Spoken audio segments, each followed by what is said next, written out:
Welcome, traveller of time, to tonight's gentle descent into the quiet corners of history. Whether you're resting after a long day or simply seeking a moment of calm, I'm grateful to have you here. Do let me know where you're listening from and what hour it is for you. I imagine us as glowing dots on a spinning globe, connected by curiosity and the hush of night.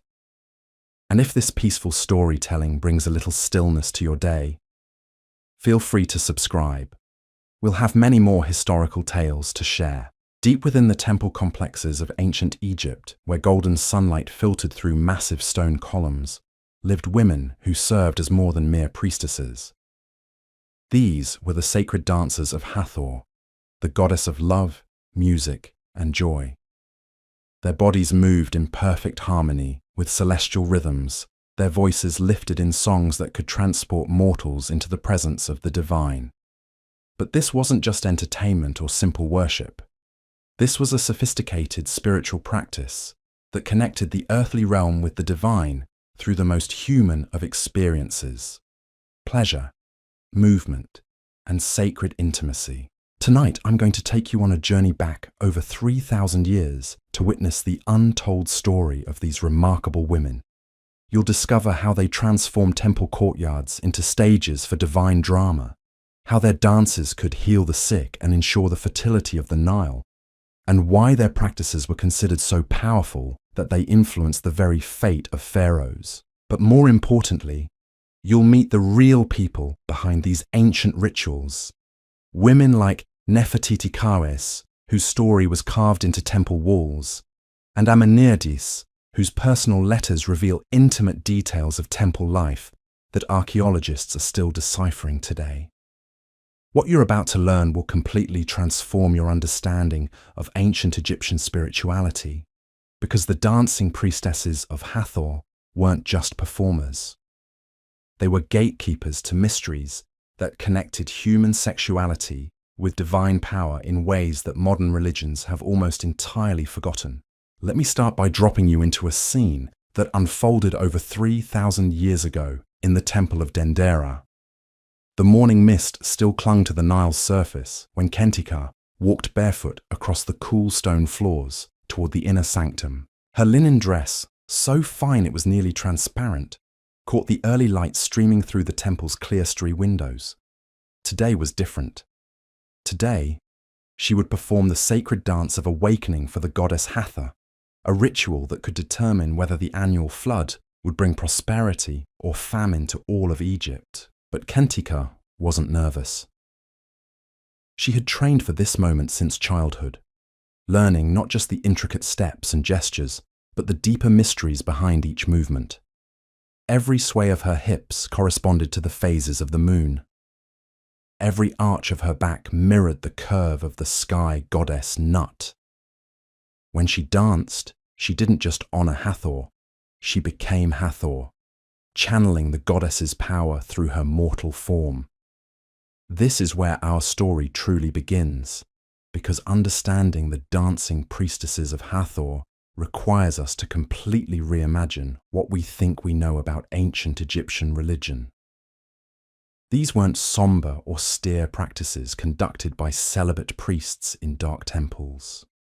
Instead, they were vibrant celebrations of life, fertility, and divine joy that filled sacred spaces with music, laughter, and yes, sensual pleasure. The goddess Hathor herself embodied this complex relationship between the sacred and the sensual. Known as the Golden One, she was simultaneously the nurturing mother who suckled the pharaoh, the fierce lioness who could destroy Egypt's enemies, and the seductive lover who awakened desire in both gods and mortals. Her temples weren't just places of worship. They were centers of healing, education, and spiritual transformation, where music and dance served as pathways to divine consciousness. Imagine walking through the great temple complex at Dendera during the height of the New Kingdom. The air would be thick with the scent of frankincense and myrrh, but also with the more earthly aromas of lotus blossoms and sweet oils that adorned the dancers' bodies. The sound of sistrums, those sacred rattles, that mimicked the rustling of papyrus in the wind, would create a constant rhythmic backdrop punctuated by the deeper notes of drums and the haunting melodies of flutes. But it was the dancers themselves who truly brought these spaces to life. These women came from all levels of Egyptian society. Some were daughters of nobles who dedicated their lives to temple service. Others were born into priestly families and raised from infancy in the sacred arts. Still others were chosen for their exceptional beauty or talent and brought to the temples as young girls to begin their training. Take Henut Tawi, whose story we know from papyrus documents discovered in the Theban tombs. Born to a family of musicians in Memphis, she showed an extraordinary gift for dance from an early age. Her movements seemed to flow like water, and when she danced, even the temple cats would stop their prowling to watch. By the age of 12, she had been selected to join the prestigious sisterhood of Hathor at Karnak, where she would spend the next 15 years mastering the most sacred and secret rituals of the goddess. The training these young women underwent was far more comprehensive than we might imagine. Yes, they learned to dance with a grace and precision that could captivate audiences of thousands during public festivals.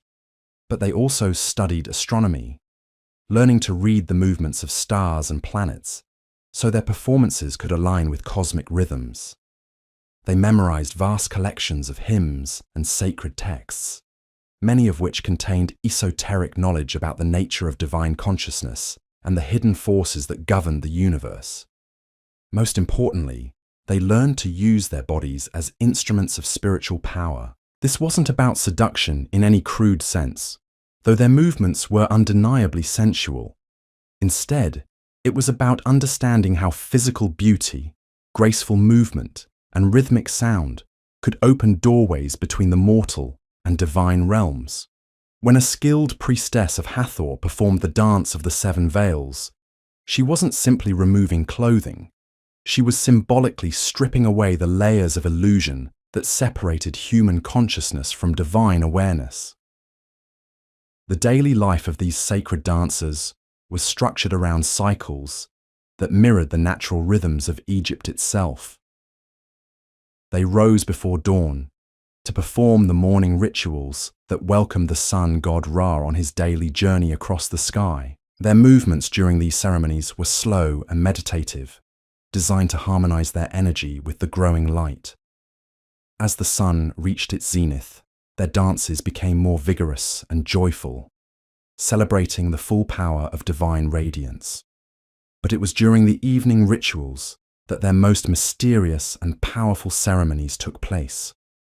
As darkness fell and the temple courtyards filled with flickering torchlight, the priestesses would perform the dances of transformation. These were the rituals that ordinary Egyptians rarely witnessed, ceremonies that dealt with the deeper mysteries of death and rebirth, of sexual energy as a force of cosmic creation, and of the thin boundaries between pleasure and spiritual ecstasy. Nefertiti left us one of the most detailed accounts of what these evening ceremonies involved. In hieroglyphic inscriptions that cover an entire wall of her tomb near Saqqara, she describes how the priestesses would begin by purifying themselves in sacred pools filled with water from the Nile mix and jasmine. They would then add with oils of lotus dawn their bodies with jewelry that had rituals, pieces been blessed in elaborate that weren't merely decorative, but served as spiritual tools designed to channel and focus divine energy. The dances themselves followed patterns that had been preserved unchanged for centuries, movements that told the stories of creation, of the annual flooding of the Nile, and of the eternal cycle of death and resurrection that governed all life in Egypt. But within these traditional forms, each priestess was expected to bring her own interpretation, her own connection to the divine mysteries she was embodying. When Nefertiti describes performing the dance of the awakening lotus, her words convey both the technical precision required and the profound spiritual experience it created. She speaks of feeling her consciousness expand beyond the boundaries of her physical form, of sensing the presence of Hathor flowing through her movements, and of achieving moments of perfect unity between her individual will and the cosmic forces that sustained all existence. These weren't isolated experiences limited to a few exceptionally gifted individuals. The entire structure of temple life was designed to cultivate and support these states of consciousness. The priestesses lived in communities where every aspect of daily existence was oriented towards spiritual development. They ate foods that were believed to enhance their sensitivity to divine influences. They slept in chambers where the acoustics had been carefully designed to amplify the subtle sounds of their breathing and heartbeat, creating natural rhythms that could induce trance states. Most importantly, they were part of a sisterhood that provided both practical support and spiritual guidance. Older priestesses served as mentors, passing down not just the technical aspects of their craft, but also the wisdom needed to navigate the intense psychological and spiritual experiences that advanced practice could generate. These relationships often lasted for decades, creating bonds of loyalty and love that transcended the normal social hierarchies of Egyptian society. The influence of these dancing priestesses extended far beyond the temple walls. Pharaohs regularly consulted them before making major decisions, believing that their connection to Hathor gave them access to divine wisdom about the future. Queens and noble women sought their services for healing rituals, fertility ceremonies, and guidance in matters of love and marriage, and even foreign dignitaries visiting Egypt would request private performances, recognizing that witnessing the sacred dances was essential to understanding the true source of Egyptian power and prosperity. But perhaps most significantly, the priestesses of Hathor served as guardians of knowledge that connected sexuality with spirituality in ways that most ancient cultures kept strictly separate. They understood that the same energy that created physical pleasure could, when properly directed, generate profound spiritual insights and healing powers.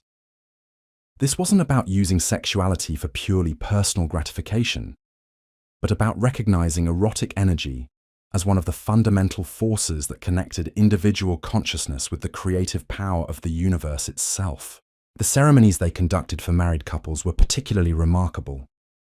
These weren't simply fertility rituals, though ensuring conception was often one of their goals.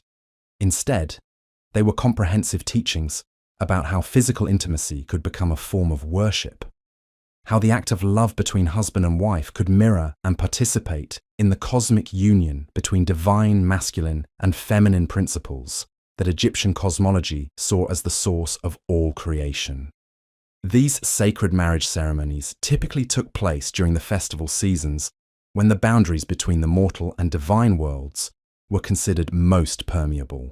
Couples would come to the temple not just seeking the goddess's blessing on their union, but requesting initiation into mysteries that could transform their relationship into something far more profound than mere companionship or physical attraction. Amanirdis, whose personal letters were discovered sealed in clay jars beneath the temple at Edfu, provides us with intimate details of how these ceremonies unfolded. Writing to her sister who served at a temple in Upper Egypt, she describes guiding a young couple through the ritual known as the sacred marriage of heaven and earth. The ceremony began at sunset, when the dying light symbolized the temporary death that precedes all rebirth and transformation. The couple would first undergo separate purification rituals. The man was led by male priests through ceremonies that connected him with the solar aspects of divine masculinity, while the woman was guided by the dancing priestesses through rites that awakened her identification with the lunar feminine. But these weren't gender stereotypes in any modern sense. Instead, they represented complementary cosmic principles that every human being contained, regardless of their physical form. Amanirdis writes about how she would teach the woman to move in ways that honored both her own desires and the divine forces flowing through her body. Every gesture became a prayer, every breath a communion with Hathor's presence. The man, meanwhile, learned to see his beloved not just as an individual person, but as a living embodiment of the goddess herself, worthy of the same reverence he would show to any sacred image in the temple. When the couple finally came together in the inner chamber, their union became something far more than personal pleasure or even procreation. According to Amanirdis, it became a reenactment of the primordial moment when the creator god Atum first divided himself into male and female principles, setting in motion the cosmic dance that would eventually birth the entire universe. But the priestesses of Hathor didn't limit their teachings to married couples. They also served as healers and counselors for women facing challenges that other religious practitioners couldn't address. Women struggling with infertility, those recovering from difficult childbirths, and even those dealing with what we might now recognize as depression or anxiety would seek out the dancing priestesses for treatments that combined physical therapy with spiritual healing. Khenti Min, whose story is preserved in medical papyri from the 18th dynasty, specialized in treating women who had lost their capacity for joy. These weren't necessarily cases of clinical depression, but rather spiritual conditions where the natural flow of life energy had become blocked or misdirected. Her treatments involved teaching these women specific dance movements designed to reopen the channels through which divine pleasure and vitality could flow. The process could take months or even years. Khenti Min would begin by having her patients simply observe the temple dances, allowing their bodies to gradually remember rhythms they had forgotten. Slowly, she would introduce them to basic movements, teaching them to reconnect with the natural grace that existed within every human form. As their confidence grew, she would guide them into more complex choreographies that told stories of healing, renewal, and spiritual awakening. But perhaps most remarkably, Khenti Min understood that true healing required addressing not just individual symptoms, but the social and cultural conditions that had created the problem in the first place. Many of the women who came to her had been taught to suppress their natural sensuality, to view their bodies as sources of shame rather than vessels of divine power. Her treatments involved not just personal healing, but a kind of social revolution that challenged the assumptions about femininity that pervaded even ancient Egyptian society. The festivals dedicated to Hathor provided the most dramatic displays of what the dancing priestesses could accomplish when they worked together as a unified community. The most famous of these was the Festival of Drunkenness, held annually at Dendera during the season when the Nile's floods began to recede. The name might suggest mere celebration, but the reality was far more sophisticated. The festival lasted for 7 days and nights, during which the normal social order of Egyptian society was temporarily suspended. Peasants could dance alongside nobles, slaves could participate as equals with their masters, and the rigid hierarchies that usually governed daily life gave way to a communal experience of divine joy and liberation. The priestesses of Hathor served as guides and guardians of this transformation, ensuring that the temporary chaos remained constructive rather than destructive. Hanut Neferet, who served as chief priestess at Dendera during the reign of Rameses II, left detailed instructions for conducting the festival that reveal the careful planning required to create experiences of authentic spiritual ecstasy. The dancing began slowly, with simple movements that allowed participants to shed their everyday identities and connect with deeper rhythms. Gradually, the complexity increased, drawing dancers into states of consciousness, where individual boundaries dissolved and the entire crowd began moving as a single, unified organism. The climax came on the 4th night, when the priestesses performed the dance of the eternal return. This was a choreography so complex and demanding that only the most experienced practitioners could execute it properly. The dance told the story of Hathor's journey to Nubia and her eventual return to Egypt, but on a deeper level, it represented the cyclical nature of all existence, the eternal rhythm of separation and reunion that governed everything from the movement of celestial bodies to the beating of human hearts. Foreign visitors who witnessed these festivals often struggled to describe what they had experienced. A Syrian merchant, whose account survives on a damaged papyrus fragment, writes about feeling as though he had been transported into the presence of the gods themselves. A Greek philosopher visiting during the Ptolemaic period describes the dances as revealing truths about the nature of reality that years of rational study had failed to uncover. But for the priestesses themselves, these public festivals represented only the most visible aspect of their work. The real mysteries took place in private ceremonies that few outsiders ever witnessed. These involved practices so powerful and potentially dangerous that they were surrounded by elaborate safeguards and conducted only by priestesses who had demonstrated exceptional stability and wisdom. Nefertiti Khaes describes one such ceremony in cryptic language that has taken modern scholars decades to decode. Known as the opening of the way, it involved a form of trance dancing that could induce experiences of consciousness, leaving the physical body and traveling to other realms of existence. The priestess performing this dance would enter a state so deep that she appeared to be unconscious, yet her body would continue moving in perfect rhythm, guided by forces that seemed to come from beyond her individual will. These out-of-body experiences weren't considered mere hallucinations or psychological phenomena. Instead, they were understood as genuine journeys into the divine realm, where the dancing priestess could commune directly with Hathor and other deities, receiving guidance about everything from medical treatments to political decisions. The information obtained during these journeys was carefully recorded and formed part of the temple's most sacred archives. The risks involved in such practices were significant. Some priestesses never successfully returned from their spiritual journeys, remaining in permanent trance states that resembled catatonia. Others returned with their personalities fundamentally altered, as though essential aspects of their human identity had been left behind in the divine realm. The temple communities developed elaborate support systems to help practitioners navigate these dangers while still preserving access to the extraordinary knowledge and power that the practices could provide.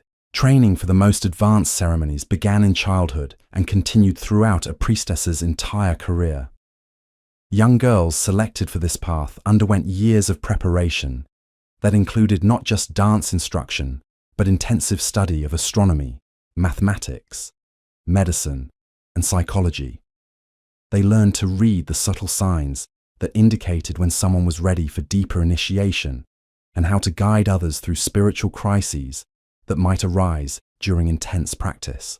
The relationship between teacher and student in these traditions was unlike anything found in other ancient educational systems.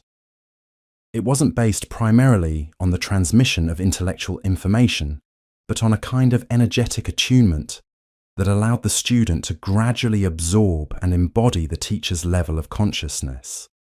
This process could take decades and created bonds of intimacy and mutual dependence that transcended ordinary human relationships. The most advanced practitioners of these arts could achieve states that modern science struggles to explain. Merit Neith, whose tomb inscription describes her as she who dances between worlds, apparently possessed the ability to heal serious illnesses through dance alone. Witnesses describe how she would enter a trance state so profound that her movements seemed to create visible energy fields around sick patients. Those who experienced her healing dances reported not just physical recovery, but profound psychological transformations that lasted for years. One particularly well-documented case involves a nobleman named Amenemheb, who suffered from what ancient texts describe as the sickness that steals joy.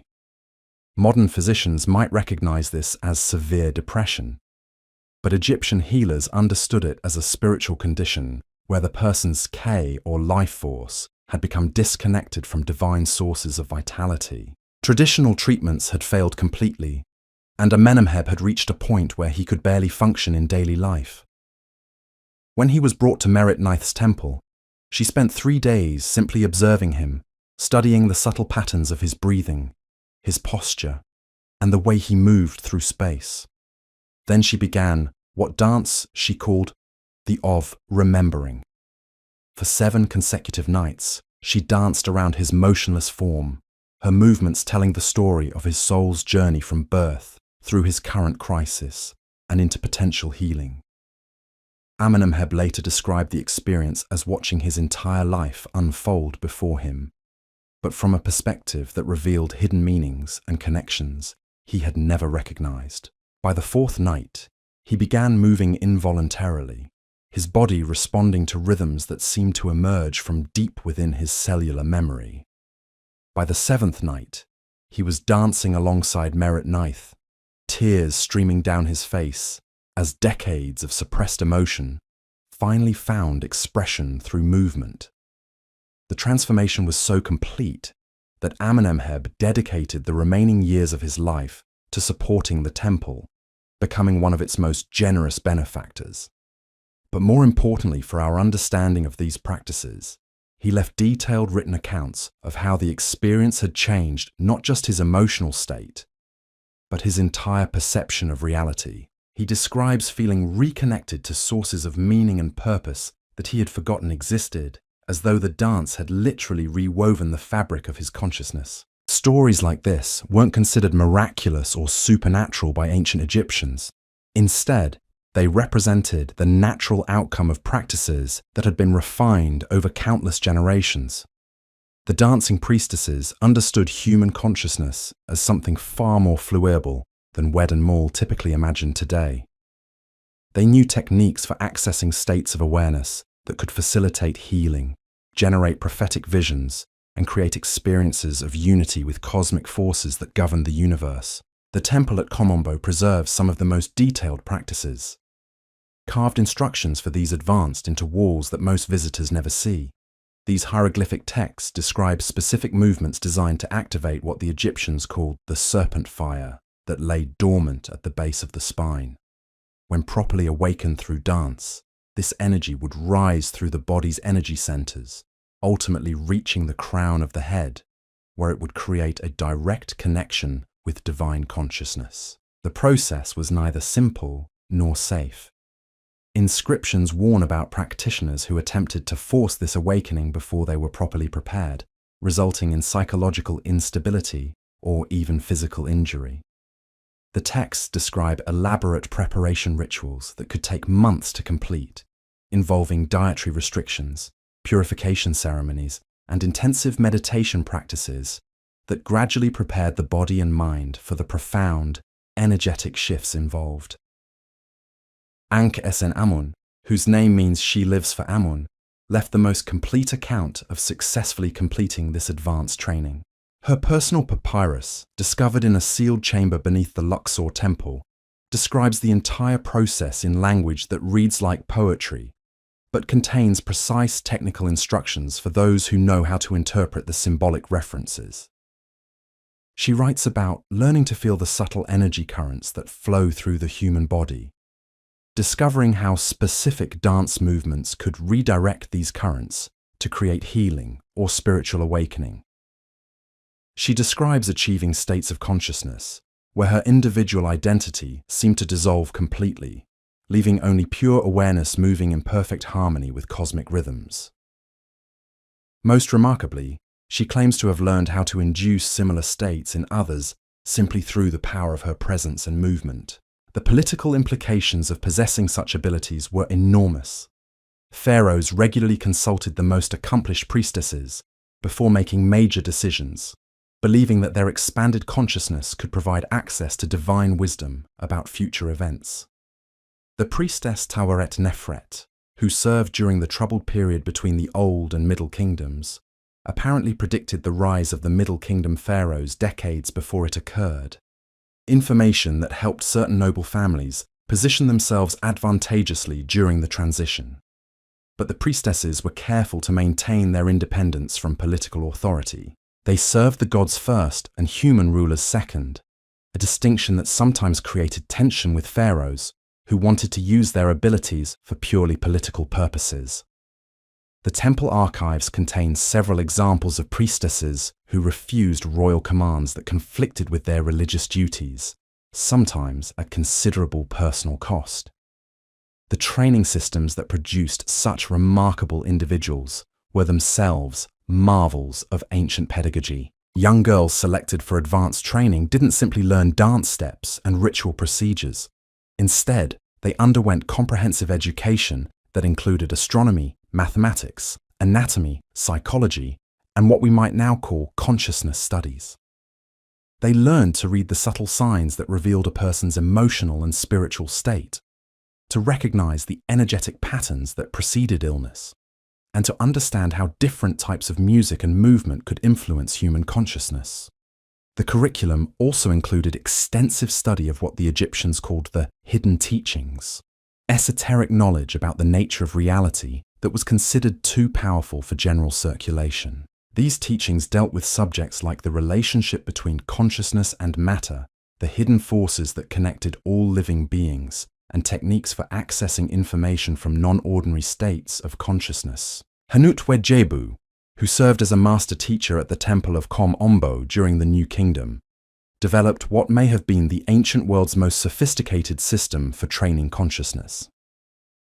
Her methods involved teaching students to achieve precise control over their attention, learning to focus awareness so completely on specific objects or ideas that ordinary mental chatter would cease entirely. From this foundation of mental stillness, students could then learn to access subtler levels of perception that revealed information invisible to normal consciousness. The process typically began with simple exercises in sustained attention.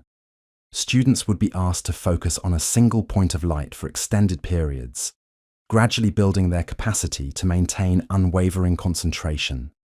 As their mental discipline developed, they would progress to more complex practices involving visualization, where they would learn to create detailed mental images and maintain them with perfect clarity for hours at a time. The most advanced students learned what Hanut-Wejebu called the art of conscious dreaming, the ability to maintain full awareness while entering dreamlike states that provided access to normally unconscious knowledge.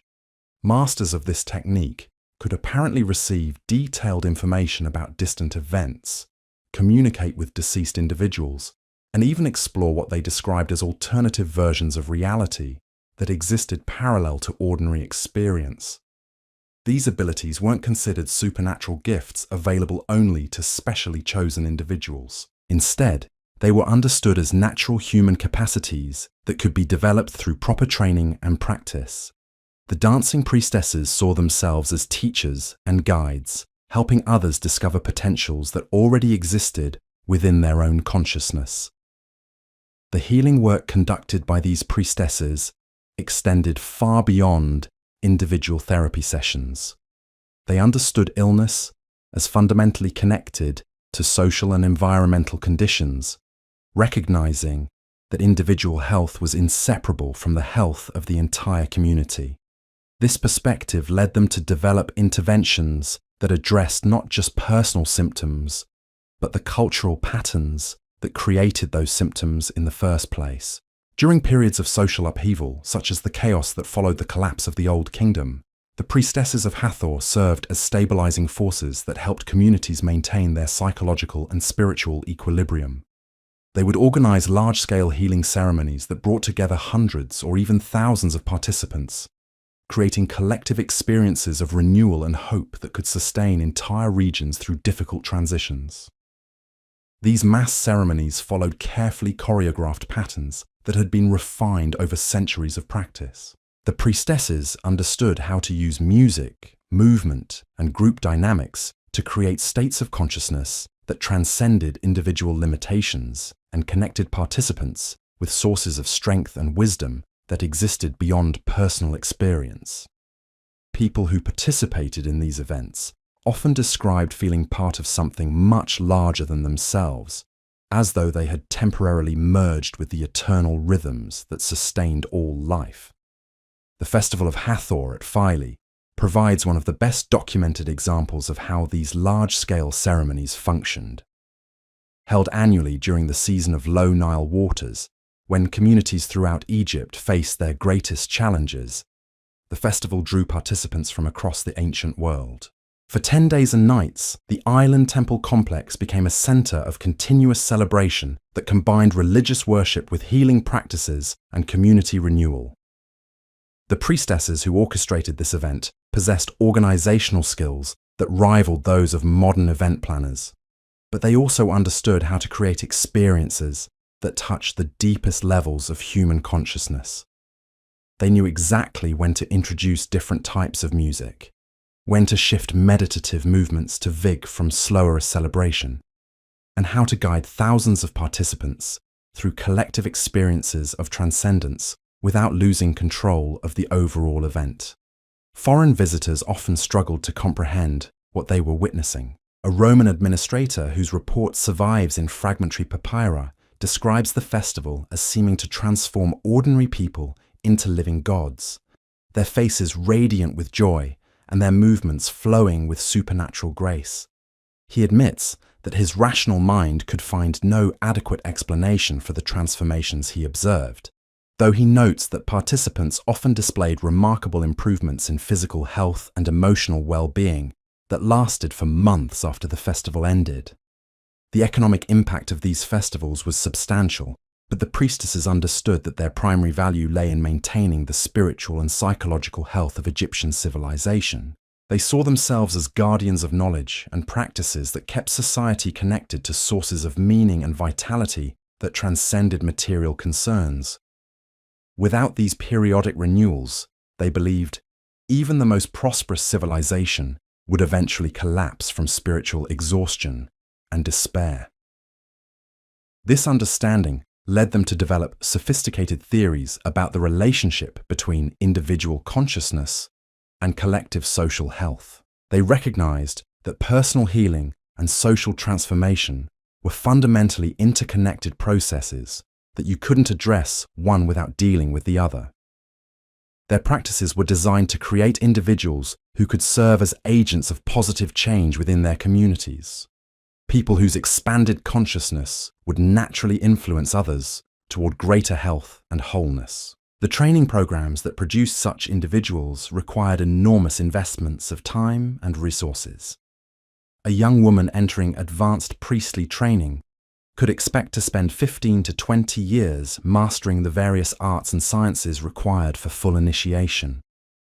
During this period, she would be supported entirely by the temple community, receiving not just instruction, but comprehensive care that included medical treatment, psychological counseling, and spiritual guidance. The selection process for these programs was remarkably sophisticated, involving assessments that evaluated not just talent and intelligence, but psychological stability, ethical character, and what the Egyptians called spiritual receptivity, the capacity to access expanded states of consciousness without losing connection to ordinary reality. Candidates underwent extensive testing that could last for months, designed to reveal hidden psychological weaknesses that might create problems during intensive training. Those who successfully completed the full program emerged as remarkable individuals who combined profound spiritual development with practical skills that made them valuable contributors to their communities. They could serve as healers, counselors, teachers, and advisors, but they could also function as leaders in times of crisis, people whose expanded perspective and emotional stability allowed them to guide others through challenges that might otherwise prove overwhelming. The influence of these priestesses extended throughout Egyptian society in ways that historians are only beginning to understand.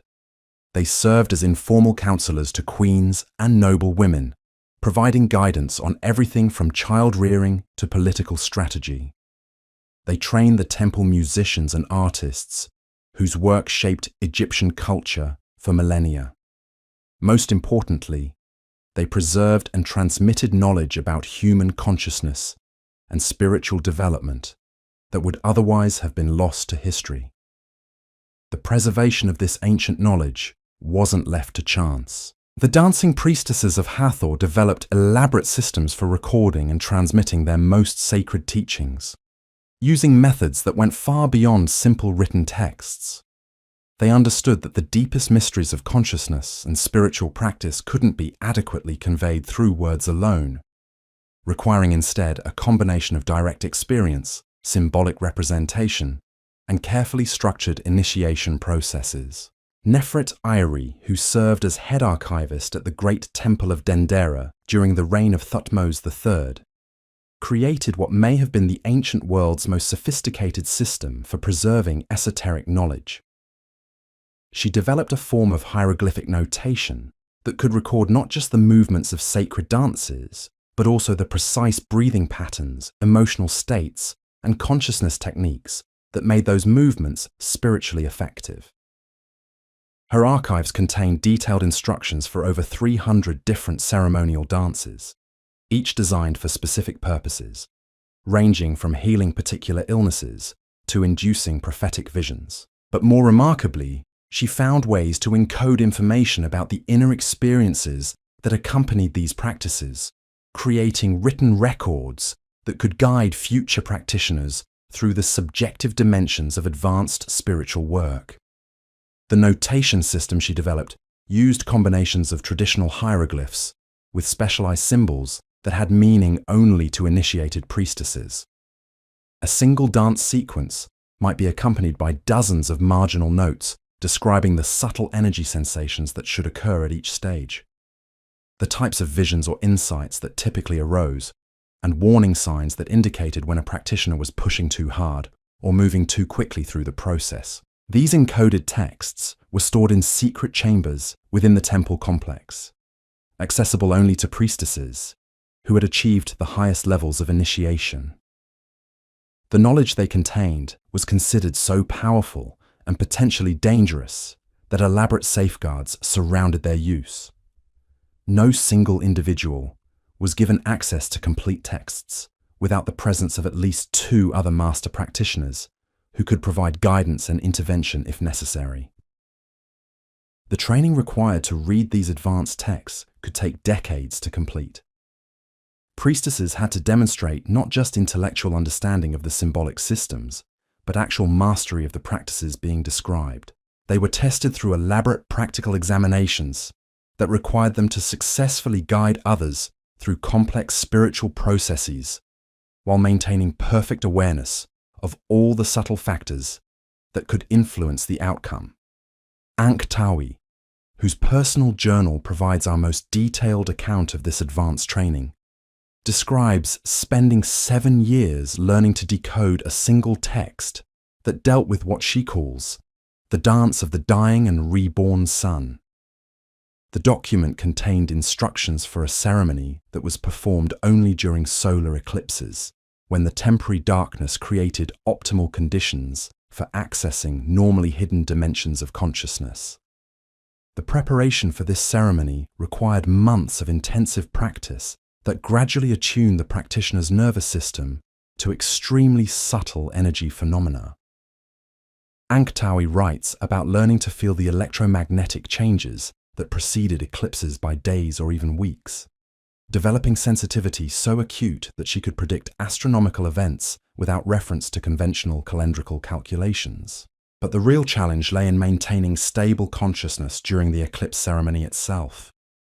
As the moon's shadow began to cover the sun, participants would enter trance states that deepened progressively with the advancing darkness. At the moment of totality, when day became night in the space of minutes, the lead priestess would perform movements that were said to mirror the sun's journey through the underworld, guiding the consciousness of all participants through a symbolic death and rebirth process.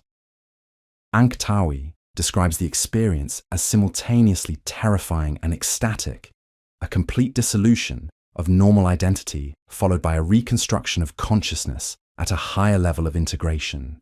She writes about feeling her awareness expand beyond the boundaries of her individual body to encompass the entire cosmic drama being enacted overhead, experiencing herself as simultaneously the dying sun, the triumphant moon, and the eternal dance that connected all celestial movements. The aftermath of such ceremonies could be profound and long-lasting. Participants often reported fundamental shifts in their understanding of reality that influenced every aspect of their subsequent lives. Some described feeling permanently connected to cosmic rhythms that had previously been invisible to them. Others claimed to have gained access to knowledge about future events that proved remarkably accurate over time. But perhaps most significantly, these eclipse ceremonies seemed to create lasting bonds between participants that transcended ordinary human relationships. Ankh Tawi writes about feeling permanently connected to the other priestesses who had shared the experience with her, as though they had become part of a collective consciousness that could function as a unified entity when circumstances required it. These group consciousness phenomena weren't limited to special ceremonial occasions. The daily life of temple communities was structured in ways that encouraged the development of what modern psychologists might call transpersonal awareness. Priestesses lived, worked, and practiced together in patterns that gradually dissolved the rigid boundaries between individual identities, while still maintaining the unique contributions that each person could make to the collective enterprise. Henut Sen, the temple community who spent 30 years at Edfu, describes this process as learning to think with multiple minds simultaneously. She could access not just her own knowledge and experience, but also draw upon the accumulated wisdom of her sisters, creating a form of collective intelligence that far exceeded what any individual could achieve alone. This wasn't achieved through any mystical merging of consciousness, but rather through extremely practical techniques for synchronized breathing, movement, and attention that gradually aligned the nervous systems of participants. When groups of priestesses worked together using these methods, they could solve complex problems, make accurate predictions about future events, and perform healing interventions that seemed to exceed the capabilities of the individuals involved. The therapeutic applications of these group consciousness techniques were particularly remarkable. Teams of priestesses working together could apparently address psychological and spiritual problems that had proven resistant to individual treatment. They would surround a patient with synchronized movements and vocalizations that created what they described as fields of healing energy capable of penetrating the deepest layers of consciousness. Nefertiti Hotep, whose case studies are preserved in medical papyri from the temple at Kom Ombo, specialized in treating what she called wounds of the soul, psychological trauma that had become so deeply embedded in a person's consciousness that conventional healing methods couldn't reach it. Her approach involved creating therapeutic environments where groups of priestesses would dance around the patient in patterns designed to gradually dissolve the energetic structures that maintained traumatic memories. One particularly detailed case involves a young woman named Kaimwaset, who had witnessed the destruction of her village during a Nubian raid. The experience had left her unable to speak or respond to normal human contact, trapped in a state of psychological shock that traditional healers couldn't penetrate. When she was brought to Nefertiti Hotep's temple, she had been in this condition for over 2 years. The healing process began with simple exposure to the temple environment, allowing Kaimwaset to gradually become accustomed to the rhythmic sounds and movements that filled the sacred space. For weeks, she remained completely unresponsive, but the priestesses continued their daily practices around her, creating a constant background of harmonious energy that slowly began to penetrate her defensive isolation. The breakthrough came during a dawn ceremony when the priestesses were performing what they called the Dance of New Beginnings. As the first rays of sunlight entered the temple courtyard, Khemwaset suddenly began to weep, her body shaking with sobs that seemed to release months of suppressed emotion. From that moment, she began to respond to the therapeutic interventions, gradually recovering her ability to speak and interact with others. But the healing went far deeper than simple symptom relief. Nefertiti Hotep writes that Khemwaset emerged from the process with expanded sensitivity and spiritual awareness that hadn't existed before her trauma. She could sense the emotional states of others with remarkable accuracy and showed natural talent for the healing arts that eventually led to her joining the temple community as a priestess in training. Cases like this convinced the priestesses that psychological trauma, while undeniably painful, could also serve as a catalyst for spiritual development if properly understood and treated. They developed sophisticated theories about how extreme experiences could break down the normal structures of consciousness, creating opportunities for reconstruction at higher levels of integration and awareness. These insights led to the development of what they called intentional crisis ceremonies, carefully controlled situations designed to induce profound psychological and spiritual breakthroughs in individuals who were ready for advanced initiation. Unlike the accidental traumas that life sometimes provided, these ceremonial crises were surrounded by extensive support systems and guided by practitioners who understood exactly how to help participants navigate the dissolution and reconstruction of their identity. Meripta, who served as a master of these advanced initiation techniques at the Temple of Philae, left detailed descriptions of how such ceremonies were conducted. The process typically began with months of preparation that gradually strengthened the candidate's psychological foundation and spiritual understanding. Only when extensive testing confirmed their readiness would they be invited to participate in the actual crisis ceremony. The ceremony itself involved a carefully orchestrated sequence of physical, emotional, and spiritual challenges designed to push the participant beyond the normal limits of their identity and consciousness. They might be required to fast for extended periods while performing demanding physical exercises, to confront their deepest fears in ritualized enactments of death and judgment, or to maintain perfect awareness while experiencing states of consciousness that normally occurred only in dreams or delirium. Throughout this process, teams of experienced priestesses would monitor the participants' condition using techniques that allowed them to assess not just physical symptoms, but subtle changes in energy, awareness, and spiritual development. They knew exactly when to intensify the challenges and when to provide support, how to maintain the delicate balance between breakthrough and breakdown that determined whether the experience would prove transformative or traumatic.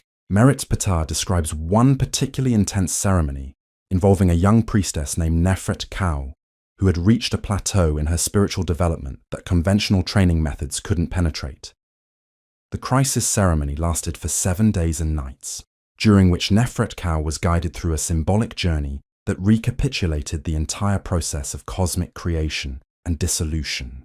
By the third day, she had entered states of consciousness so profound that she appeared to be unconscious, her body moving through complex dance sequences, while her awareness traveled through what she later described as multiple dimensions of reality.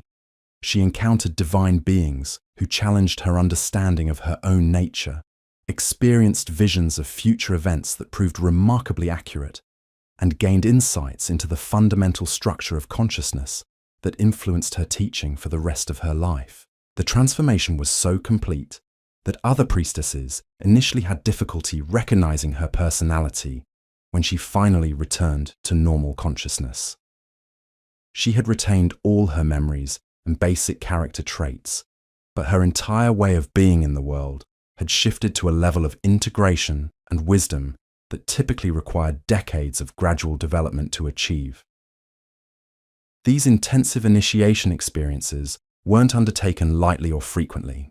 The priestesses understood that such profound alterations of consciousness could be dangerous if attempted without adequate preparation or support. They developed elaborate screening procedures to identify candidates who possessed the psychological stability and spiritual maturity required for successful completion of the process. The criteria they used went far beyond conventional measures of intelligence or talent. They looked for individuals who had demonstrated consistent ethical behavior under pressure, who showed natural compassion for others' suffering, and who possessed what they called the courage to dissolve, the willingness to surrender familiar identity structures in service of deeper truth. Candidates who met these criteria underwent extensive preparation that could last for years. They studied advanced texts dealing with the nature of consciousness and reality, practiced meditation and visualization techniques that strengthened their capacity for sustained awareness, and participated in progressively more challenging ceremonies that gradually expanded their comfort with non-ordinary states of consciousness.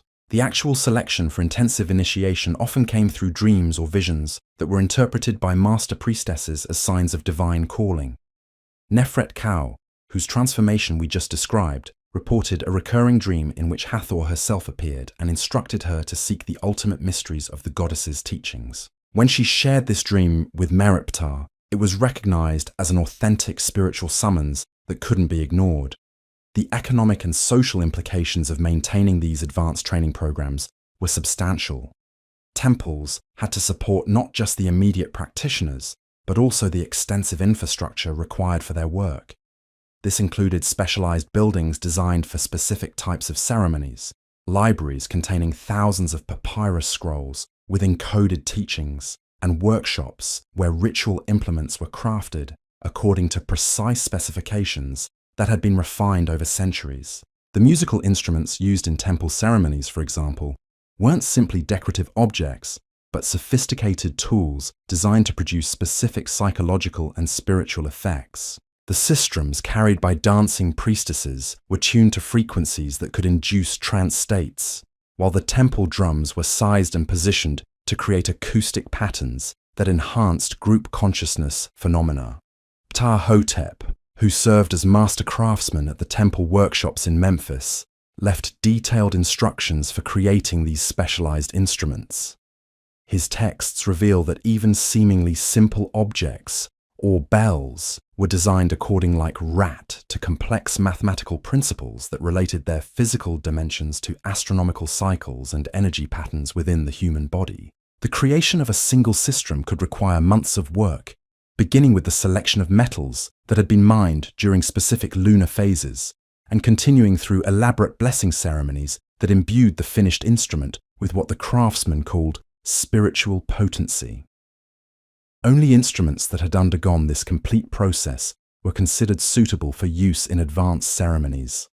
The temples also maintained extensive gardens where they cultivated plants used in healing and consciousness-altering preparations. These weren't simply medicinal herbs-y varieties, but specialized that had been bred over generations to enhance their psychoactive properties.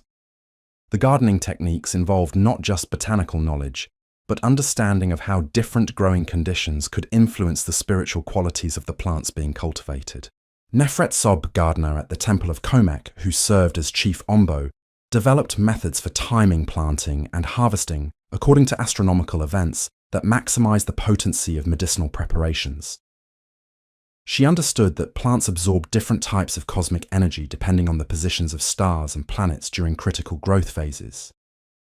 And she used this knowledge to create preparations that could facilitate specific types of spiritual experience. Her garden included varieties of blue lotus that had been selected for their ability to induce prophetic dreams, frankincense trees whose resin could enhance meditation practices, and numerous other plants whose psychoactive properties were precisely calibrated for different therapeutic and spiritual purposes.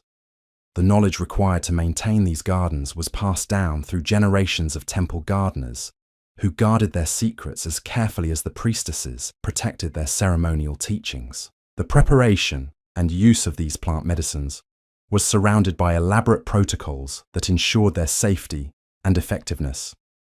Priestesses who specialized in this work underwent training that combined botanical knowledge with deep understanding of consciousness and healing, learning to assess not just the chemical properties of different preparations, but their spiritual and energetic effects on human awareness. Hanut Nefert, whose pharmaceutical papyri represent the most complete ancient manual of consciousness-altering plant medicines, describes preparations that could induce everything from mild relaxation to profound mystical experiences.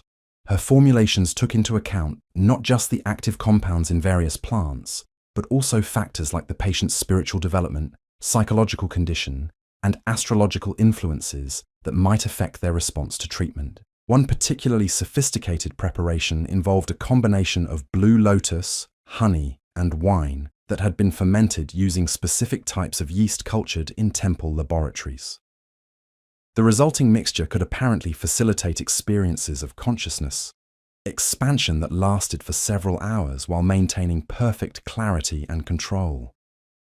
Henut Nefer describes using this preparation to help normally unconscious advanced students access levels of awareness, where they could observe the subtle processes that governed their own mental and emotional functioning. The ethical frameworks that governed the use of these powerful substances were as sophisticated as the preparations themselves. The priestesses understood that consciousness-altering experiences could be either healing or harmful, depending on the context in which they occurred and the intentions of those involved. They developed elaborate codes of conduct that ensured these tools were used only for legitimate spiritual and therapeutic purposes. Candidates for plant medicine treatments underwent extensive screening that evaluated not just their physical health, but their psychological stability, spiritual maturity, and genuine motivation for seeking expanded consciousness. Those who passed this screening participated in preparatory ceremonies that established the proper mindset and intentions for beneficial outcomes. The actual administration of plant medicines took place in carefully controlled environments where experienced guides could monitor participants and intervene if problems arose. These weren't casual or recreational experiences, but serious spiritual practices that required the same level of preparation and respect as major surgical procedures. Ankef and Sekhmet, who specialized in guiding others through plant medicine journeys, describes the process as a form of temporary death and rebirth that could fundamentally transform a person's understanding of their own nature and place in the universe. She writes about participants who emerged from these experiences with expanded empathy, enhanced creativity, and profound insights into the interconnected nature of all existence. But she also acknowledges the risks involved, describing cases where individuals who weren't properly prepared experienced psychological difficulties that required extensive therapeutic intervention. These negative outcomes reinforce the importance of the screening and preparation procedures that surrounded the use of consciousness-altering substances in temple settings.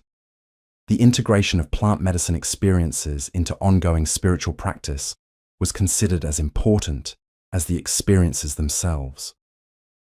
Participants worked with counselor priestesses who helped them understand and apply the insights gained during their journeys, ensuring that temporary expansions of consciousness translated into lasting improvements in their daily lives. This integration process often involved artistic expression, with participants creating paintings, sculptures, or musical compositions that captured aspects of their experiences that couldn't be adequately conveyed through words alone.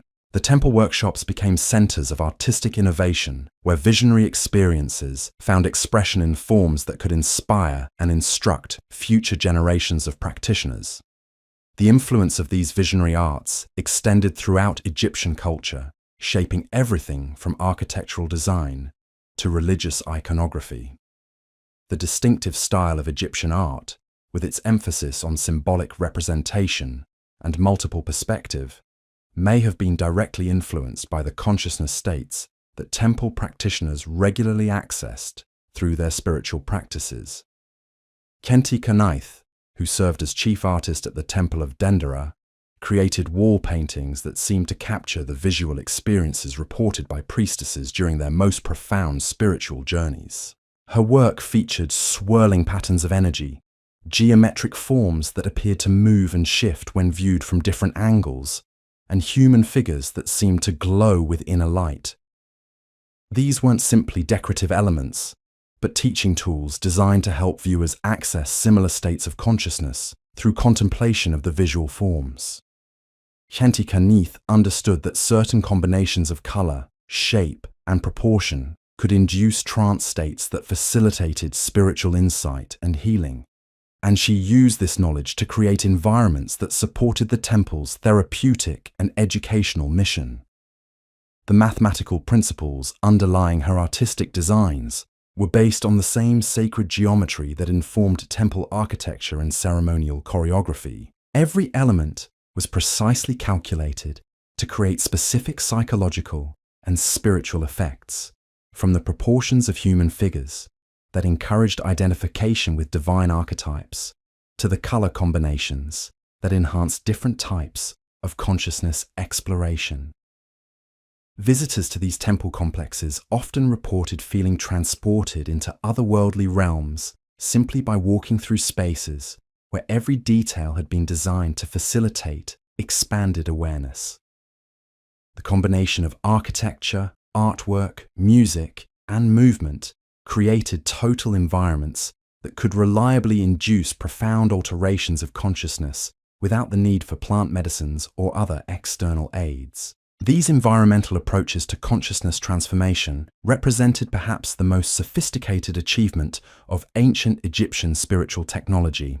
The priestesses understood that human awareness was constantly shaped by subtle environmental influences, and they used this knowledge to create spaces that naturally facilitated the types of consciousness states at the temple they wished to cultivate complex at Dendera, which served as the primary center for Hathor worship during the Ptolemaic period, provides the most complete example of how these environmental designs functioned. Every aspect of the complex, from the alignment of buildings with celestial bodies to the acoustic properties of individual chambers, was calculated to support specific types of spiritual practice and consciousness exploration.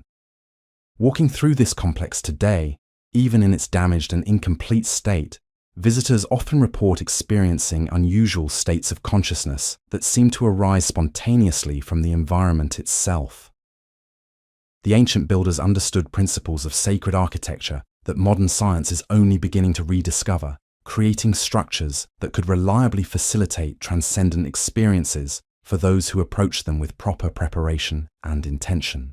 The dancing priestesses of Hathor were the living embodiments of these architectural principles.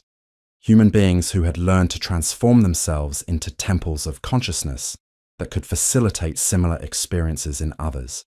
Through their movements, their presence, and their understanding of the subtle forces that influenced human awareness, they created mobile sanctuaries that could bring the transformative power of the temples into any environment where their services were needed. Their influence extended far beyond the boundaries of Egypt itself, as foreign visitors who encountered their practices carried knowledge of these techniques back to their own cultures. Greek philosophers, Roman administrators, and traders from throughout the ancient world reported experiencing consciousness states during Egyptian temple ceremonies that challenged their fundamental assumptions about the nature of reality and human potential. Some of these foreign visitors became long-term students of the Egyptian mysteries, spending years in temple communities, learning the languages, practices, and theoretical frameworks that supported these writings. Fragment remarkable achievements in consciousness development.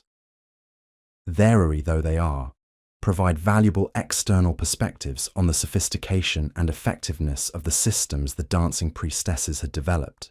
Marcus Aurelius Antoninus, a Roman official who spent 3 years studying at the Temple of Philae during the late Ptolemaic period, wrote extensively about his experiences with, he called, the divine art of what's sacred movement.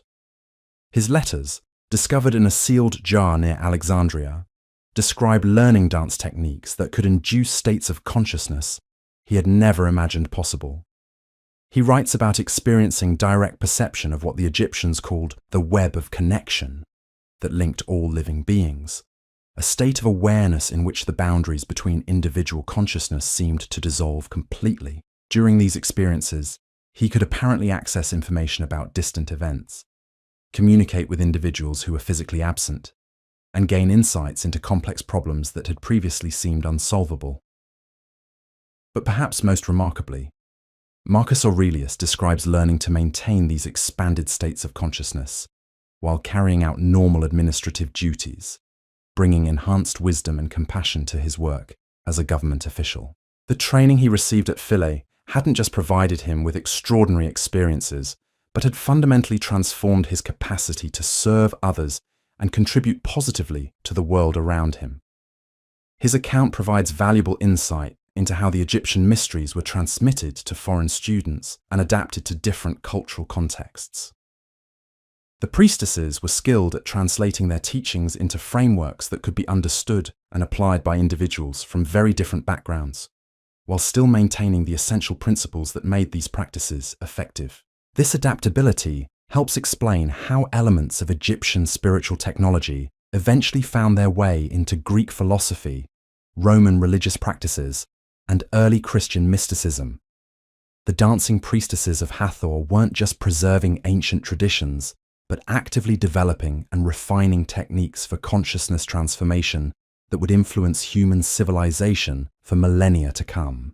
The legacy of their work extends into the present day, As modern researchers in psychology, neuroscience, and consciousness studies rediscover principles that these ancient practitioners had mastered thousands of years ago.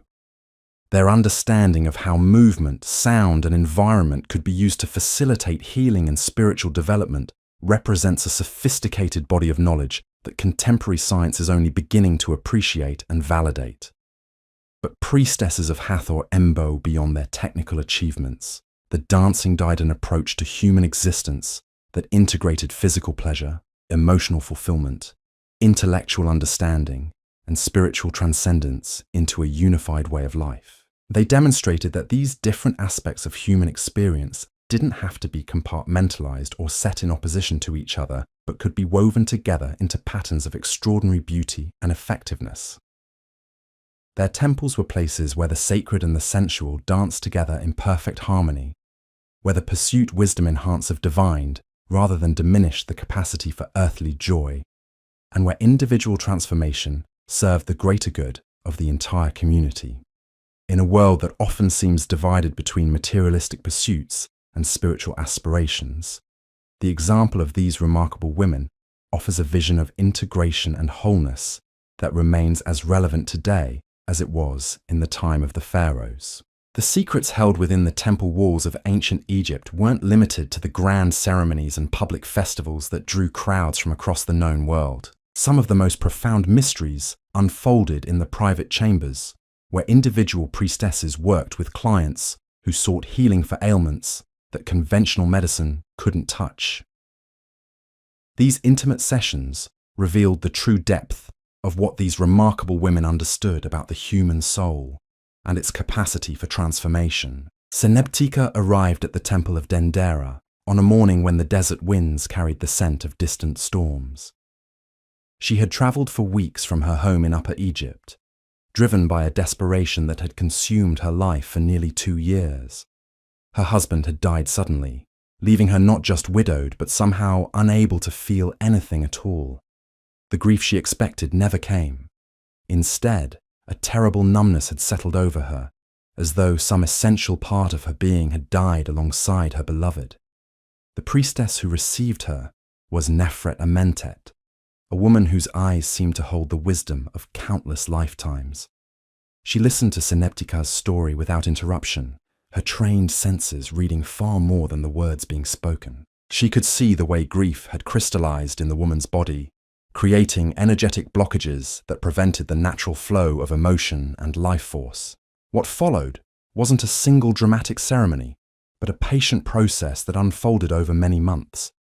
Nefret Amentet began by teaching Senebtika simple movements that gradually awakened her body's memory of joy. These weren't complex ritual dances, but gentle exercises that helped reconnect her physical form with the emotional currents that had been frozen by trauma. Day after day, Senebtika would join small groups of women who moved together in the temple courtyards, their bodies slowly remembering how to feel. The process was often painful, as locked-away emotions began to surface and demand expression. There were days when she wept uncontrollably, finally releasing the grief that had been trapped within her.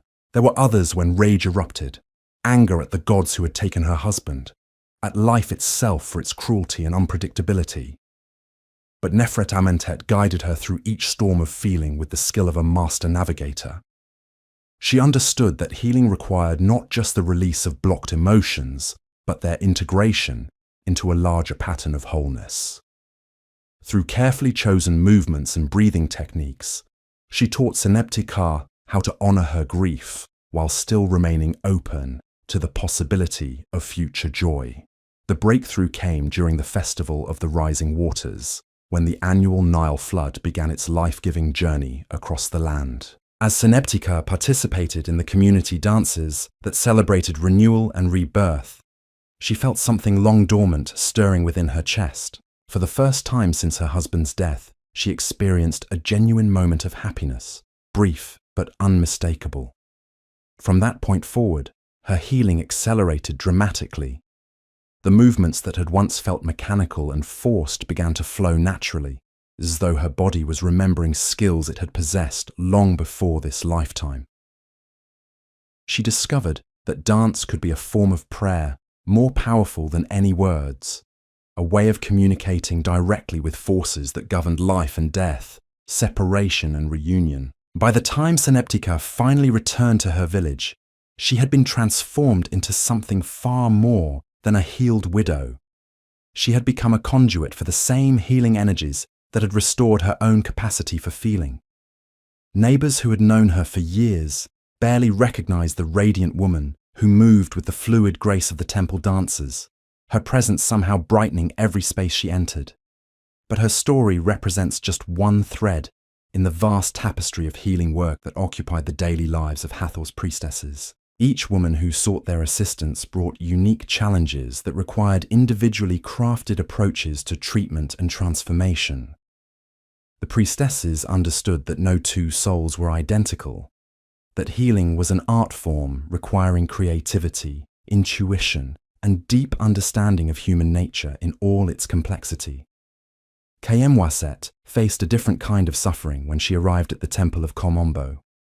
A successful merchant's wife from Memphis, she had everything that society considered necessary for happiness: wealth, status, healthy children, and a husband who treated her with respect and affection.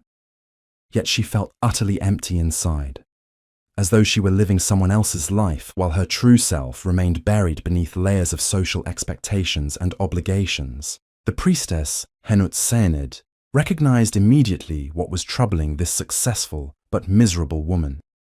She had encountered many similar cases, people whose souls had become disconnected from their authentic purpose in life. These weren't medical conditions that could be treated with herbs or potions, but spiritual ailments that required fundamental shifts in consciousness and identity.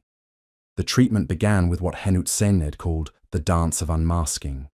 Over many sessions, she guided Kayemwaset through movements designed to strip away the false personas that society had encouraged her to adopt. Each gesture represented the removal of another layer of pretense, another expectation that had nothing to do with her genuine nature and desires. The process was frightening as well as liberating. As the familiar masks fell away, Kayemwaset found herself confronting aspects of her personality that she had suppressed for decades. She discovered that beneath her conventional exterior lived a woman with powerful artistic gifts, deep spiritual longings, and a fierce intelligence that had been channeled into managing household affairs when it craved much greater challenges. Henut Sened helped her understand that these suppressed qualities weren't flaws to be eliminated, but treasures to be integrated into a more complete and authentic way of being. Through carefully designed movement sequences, she taught Kayemwaset how to embody different aspects of her nature without losing the practical skills that had made her successful in conventional terms. The transformation took nearly a year to complete, but when Kayemwaset finally returned to Memphis, she brought with her a revolutionary approach to living that influenced everyone in her household. She established workshops where women could explore artistic expression, created gardens designed according to sacred geometric principles, and began hosting gatherings where philosophical and spiritual questions could be discussed openly. Her merchant husband, initially concerned about these changes, soon discovered that his wife's expanded consciousness had made her an even more valuable partner in their business ventures. Her enhanced intuition and deeper understanding of human nature gave her remarkable skill in negotiations, while her artistic sensibilities helped them develop new products that captured the imagination of their customers. The ripple effects of her transformation extended throughout their community, as other women began seeking the same kind of authentic expression that Kayemwaset had discovered. Without intending to become a teacher, she found herself serving as a bridge between the ancient wisdom of the temples and the practical needs of urban life, demonstrating that spiritual development could enhance rather than conflict with worldly success. These individual success stories were part of a larger pattern that the priestesses had observed over centuries of practice. They understood that healing one person properly could influence entire communities, as transformed individuals naturally became agents of positive change within their social networks. This insight led them to focus their most intensive efforts on people who held positions of influence or who showed particular potential for serving others. Merit Neith exemplified this strategic approach to healing work. Born into a family of minor nobles in Thebes, she had shown exceptional talent for music and dance from an early age. But her gifts were accompanied by a temperament so sensitive that she often became overwhelmed by the emotions and energies of those around her. What should have been advantages had become sources of suffering that threatened to destroy her mental stability. When she was brought to the temple of Karnak at age 16, she was barely functional, unable to spend time in crowds or participate in normal social activities. The intensity of her perceptual abilities made ordinary life feel like a constant assault on her nervous system.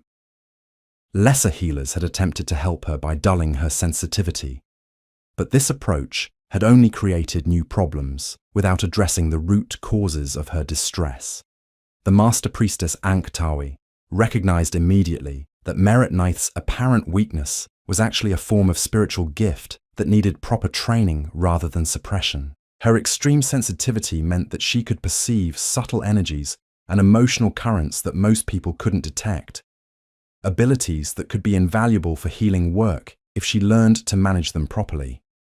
The training process began with teaching Merit Neith how to protect herself energetically while still maintaining access to her extraordinary perceptual gifts. Through specific movement patterns and breathing techniques, she learned to create what Ankhtawi called boundaries of light that filtered overwhelming stimuli, while allowing beneficial influences to reach her consciousness. As her defensive skills developed, Merit Neith began to discover the positive applications of her heightened sensitivity.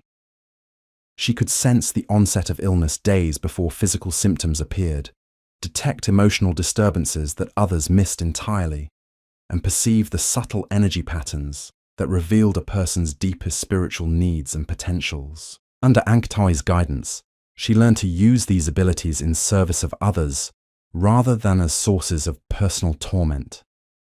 Her extreme empathy, which had once made social interaction painful, became a powerful tool for understanding and healing the suffering of those who sought temple assistance. Her musical gifts, enhanced by her ability to perceive the energetic effects of different sounds, allowed her to create therapeutic compositions that could facilitate profound shifts in consciousness. Over time, Merit Neith evolved into one of the most accomplished healing priestesses of her generation, sought out by people from across Egypt for treatment of conditions that conventional medicine couldn't address. But more importantly, for the temple community, she became a master teacher who could train others with similar sensitivities, helping them transform what society often viewed as weaknesses into sources of spiritual power and service. Her teaching methods revolutionized the way temples approached the training of especially gifted individuals. Rather than trying to force everyone into the same mold, she developed individualized programs that honored each student's unique combination of abilities and challenges. This personalized approach produced a generation of priestesses whose diverse talents complemented each other perfectly, creating temple communities that could address virtually any type of human suffering or spiritual need. The success of Merit Neith's innovations spread throughout the temple network, influencing training methods at sacred sites across Egypt. Her writings on the education of sensitive individuals became required reading for master teachers, while her therapeutic techniques were adapted for use in healing centers from Alexandria to Aswan. But perhaps her most significant contribution lay in demonstrating that what society often dismissed as abnormality or weakness could actually represent the early stages of extraordinary spiritual development. Her example inspired countless individuals who had felt isolated by their unusual perceptual abilities, showing them pathways for transforming their differences into gifts that could serve the greater good. This understanding of human potential extended beyond individual healing work to encompass the priestesses' role as social innovators and cultural leaders. They recognized that Egyptian civilization's long-term health depended not just on maintaining traditional practices, but on adapting ancient wisdom to meet new challenges and opportunities. Nefret Sobek embodied this forward-thinking approach during the tumultuous period when foreign influences began reshaping Egyptian culture. As Greek merchants and Roman administrators established themselves along the Nile, traditional ways of life came under pressure from new ideas about everything from commerce to philosophy. Many Egyptians felt torn between preserving their ancestral heritage and embracing innovations that might improve their material circumstances. As chief priestess at the Temple of Philae, Nefret Sobek faced the challenge of maintaining the integrity of ancient spiritual practices while remaining relevant to people whose daily lives were increasingly influenced by foreign customs and expectations. Rather than retreating into rigid traditionalism, she chose to engage actively with the cultural changes occurring around her. She began by studying the philosophical and religious traditions that the foreigners brought with them, not to abandon Egyptian wisdom, but to understand how universal spiritual principles manifested in different cultural forms. Her investigations revealed that beneath surface differences, most authentic spiritual traditions shared common insights about consciousness, healing, and human development. This recognition enabled her to create bridges between Egyptian temple practices and foreign spiritual systems, developing hybrid approaches that preserve the essential power of ancient techniques while making them accessible to people from diverse cultural backgrounds. Greek visitors to her temple found meditation practices that complemented their philosophical studies, while Roman officials discovered leadership training that enhanced their administrative effectiveness. But Nefret Sobek's innovations went beyond simple cultural accommodation. She used the encounter with foreign ideas as an opportunity to examine Egyptian practices with fresh eyes, identifying aspects of temple training that could be refined or expanded to meet contemporary needs. Her experiments led to breakthroughs in healing techniques, consciousness development methods, and community organization that enriched the tradition rather than diluting it. Her temple became a center of creative synthesis, where the best insights from multiple cultures combined to produce approaches to human development that were more comprehensive and effective than any single tradition could offer.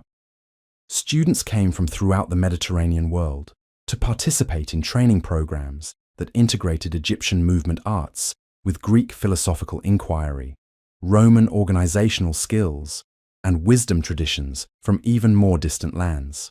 The success of these experimental programs demonstrated that authentic spiritual traditions possessed the flexibility to evolve and adapt while maintaining their essential character. Rather than being threatened by cultural diversity, Egyptian temple practices could be strengthened through thoughtful engagement with alternative approaches to consciousness and healing. Nefret Sobek's example inspired similar innovations at temples throughout Egypt, creating a renaissance of spiritual creativity that produced some of the most sophisticated consciousness development techniques in human history. These hybrid approaches combined the depth of ancient wisdom with the precision of contemporary knowledge, resulting in methods for healing and transformation that surpassed anything previously achieved. The international reputation of Egyptian temples during this period attracted not just individual students, but entire delegations of scholars and spiritual seekers from distant lands. These cultural exchanges enriched all participants, as foreign visitors shared their knowledge while absorbing Egyptian insights that they carried back to their home countries. One particularly significant delegation arrived from the mysterious land of Punt, whose exact location remains debated by modern scholars, but which clearly possessed advanced knowledge of consciousness-altering plants and astronomical observation techniques. The Puntite priestesses who visited Nefret Sobek's temple brought with them preparations made from rare herbs that could facilitate extraordinarily clear and detailed prophetic visions. In exchange, they received training in Egyptian dance and movement techniques that enhanced the effectiveness of their botanical preparations while reducing their potential dangers. The collaboration between Egyptian and Puntite practitioners produced hybrid ceremonies that combined the best aspects of both traditions, creating experiences of consciousness expansion that neither culture could have achieved independently. Henut-Wedju, one of the Egyptian priestesses who participated most actively in this cross-cultural exchange, left detailed accounts of the joint ceremonies that emerged from their collaboration. She describes rituals that began with puntite plant preparations administered according to Egyptian protocols for ensuring safety and maximizing therapeutic benefit. As the consciousness-altering effects took hold, participants would engage in movement sequences that combine traditional Egyptian choreography with puntite techniques for directing attention towards specific types of visionary experience. The results were remarkable even by the standards of accomplished temple practitioners. Participants reported visions of extraordinary clarity and detail that provided accurate information about future events, distant locations, and hidden aspects of natural phenomena. Some experienced direct communication with deceased individuals or divine beings, receiving guidance that proved invaluable for addressing personal and community challenges.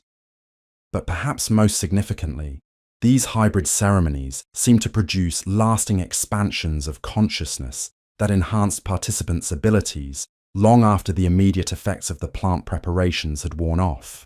People who underwent this training reported permanent improvements in their intuitive abilities, healing powers, and capacity for accessing non-ordinary states of awareness through movement alone.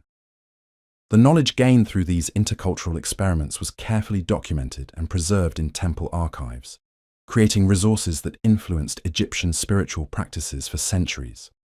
The techniques developed through puntite collaboration became part of the advanced training curriculum for master priestesses, while modified versions were adapted for use in healing work with ordinary temple clients. The success of these innovations demonstrated the priestesses' remarkable ability to integrate new knowledge without compromising the integrity of their fundamental practices.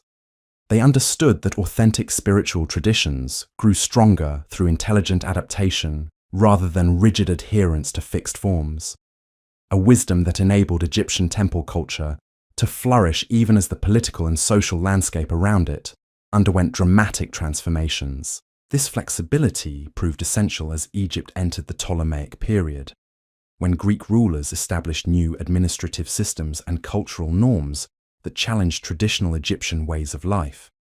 Many religious institutions struggled to maintain their relevance under foreign rule, but the temples of Hathor thrived by demonstrating that their practices could enhance the lives of people from any cultural background.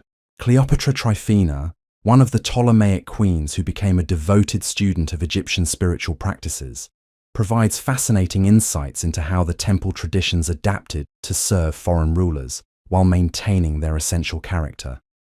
Her personal letters, written in Greek but filled with Egyptian spiritual terminology, reveal someone who had been profoundly transformed by her encounters with the dancing priestesses of Hathor. She describes learning movement techniques that enhanced her natural charisma and leadership abilities, making her more effective in political negotiations and public appearances. But more importantly, she writes about discovering sources of inner strength and wisdom that enabled her to navigate the complex challenges of ruling a diverse population with competing interests and expectations. The training she received went far beyond personal development to encompass sophisticated understanding of group dynamics and social psychology. The priestesses taught her how to use movement, voice, and presence to influence the emotional states of large audiences, skills that proved invaluable during public ceremonies and political gatherings. But they also emphasized the ethical responsibilities that accompanied such abilities, ensuring that she understood how to use her enhanced influence in service of the greater good, rather than mere personal advantage. The consciousness development techniques she learned were always embedded within moral frameworks that encouraged compassion, wisdom, and dedication to the welfare of all people under her rule. This integration of spiritual practice with political leadership represented one of the most sophisticated achievements of the Egyptian temple system. The priestesses understood that individual transformation was meaningless unless it contributed to the healing and elevation of society as a whole, a perspective that led them to take active roles in training the leaders who would shape their civilization's future. The influence of temple-trained leaders extended throughout Egyptian society, creating a culture where spiritual wisdom informed practical decision-making at every level. Government officials who had studied with the priestesses brought enhanced empathy and intuition to their administrative work, while merchants and craftsmen applied consciousness development techniques to improve their professional skills and ethical standards. This widespread integration of spiritual practice with daily life created a society that was remarkably stable and prosperous, despite the political upheavals that characterized the later periods of Egyptian history. Even as foreign powers competed for control of the Nile Valley, the underlying culture remained coherent and vital, sustained by the network of individuals who had been transformed through contact with temple wisdom. The priestesses understood that their ultimate purpose wasn't simply to preserve ancient traditions, but to ensure that those traditions continued to serve human flourishing under changing circumstances. They saw themselves as gardeners of consciousness, cultivating the seeds of wisdom that could grow and adapt to whatever conditions the future might bring. This long-term perspective enabled them to make strategic decisions about which aspects of their knowledge to emphasize, which techniques to modify, and how to train successors who could carry their work forward into uncertain times. They developed comprehensive archives that preserved not just the forms of their practices, but the principles underlying those forms, ensuring that future generations would possess the understanding needed to recreate effective spiritual technologies, even if specific techniques were lost. Ankh-Ifn Sekhmet, who served as chief archivist during the final centuries of independent Egyptian rule, created documentation systems that would influence knowledge preservation methods for millennia. Her techniques for encoding complex information in multiple formats ensured that essential wisdom could survive even catastrophic disruptions to normal transmission processes. She understood that the greatest threat to spiritual knowledge wasn't external persecution but internal decay, the gradual loss of understanding that occurred when practices became routine rather than living expressions of consciousness development. Her archival methods were designed to preserve not just information, but the inspiration and insight that made that information transformative. The documents she created included not just technical instructions for ceremonies and healing techniques, but detailed accounts of the consciousness, states that made those techniques effective. Future practitioners reading her archives would encounter not just descriptions of what to do, but guidance for accessing the levels of awareness that enabled authentic spiritual work. Her foresight proved remarkably prescient as political changes eventually disrupted the traditional temple system that had sustained Egyptian spiritual culture for thousands of years. But the knowledge she had so carefully preserved found new expressions in the mystery schools, philosophical academies, and healing centers that emerged throughout the Hellenistic world.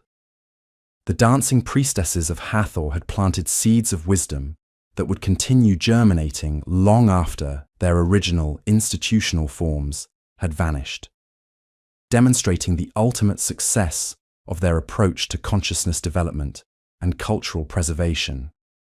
They had created not just a tradition, but a living stream of knowledge that could adapt to serve human needs across cultures and centuries. Their understanding of consciousness as the fundamental reality underlying all existence, their techniques for using movement and sound to facilitate healing and transformation, and their integration of individual development with service to others represented achievements that continue to inspire seekers and healers in our contemporary world.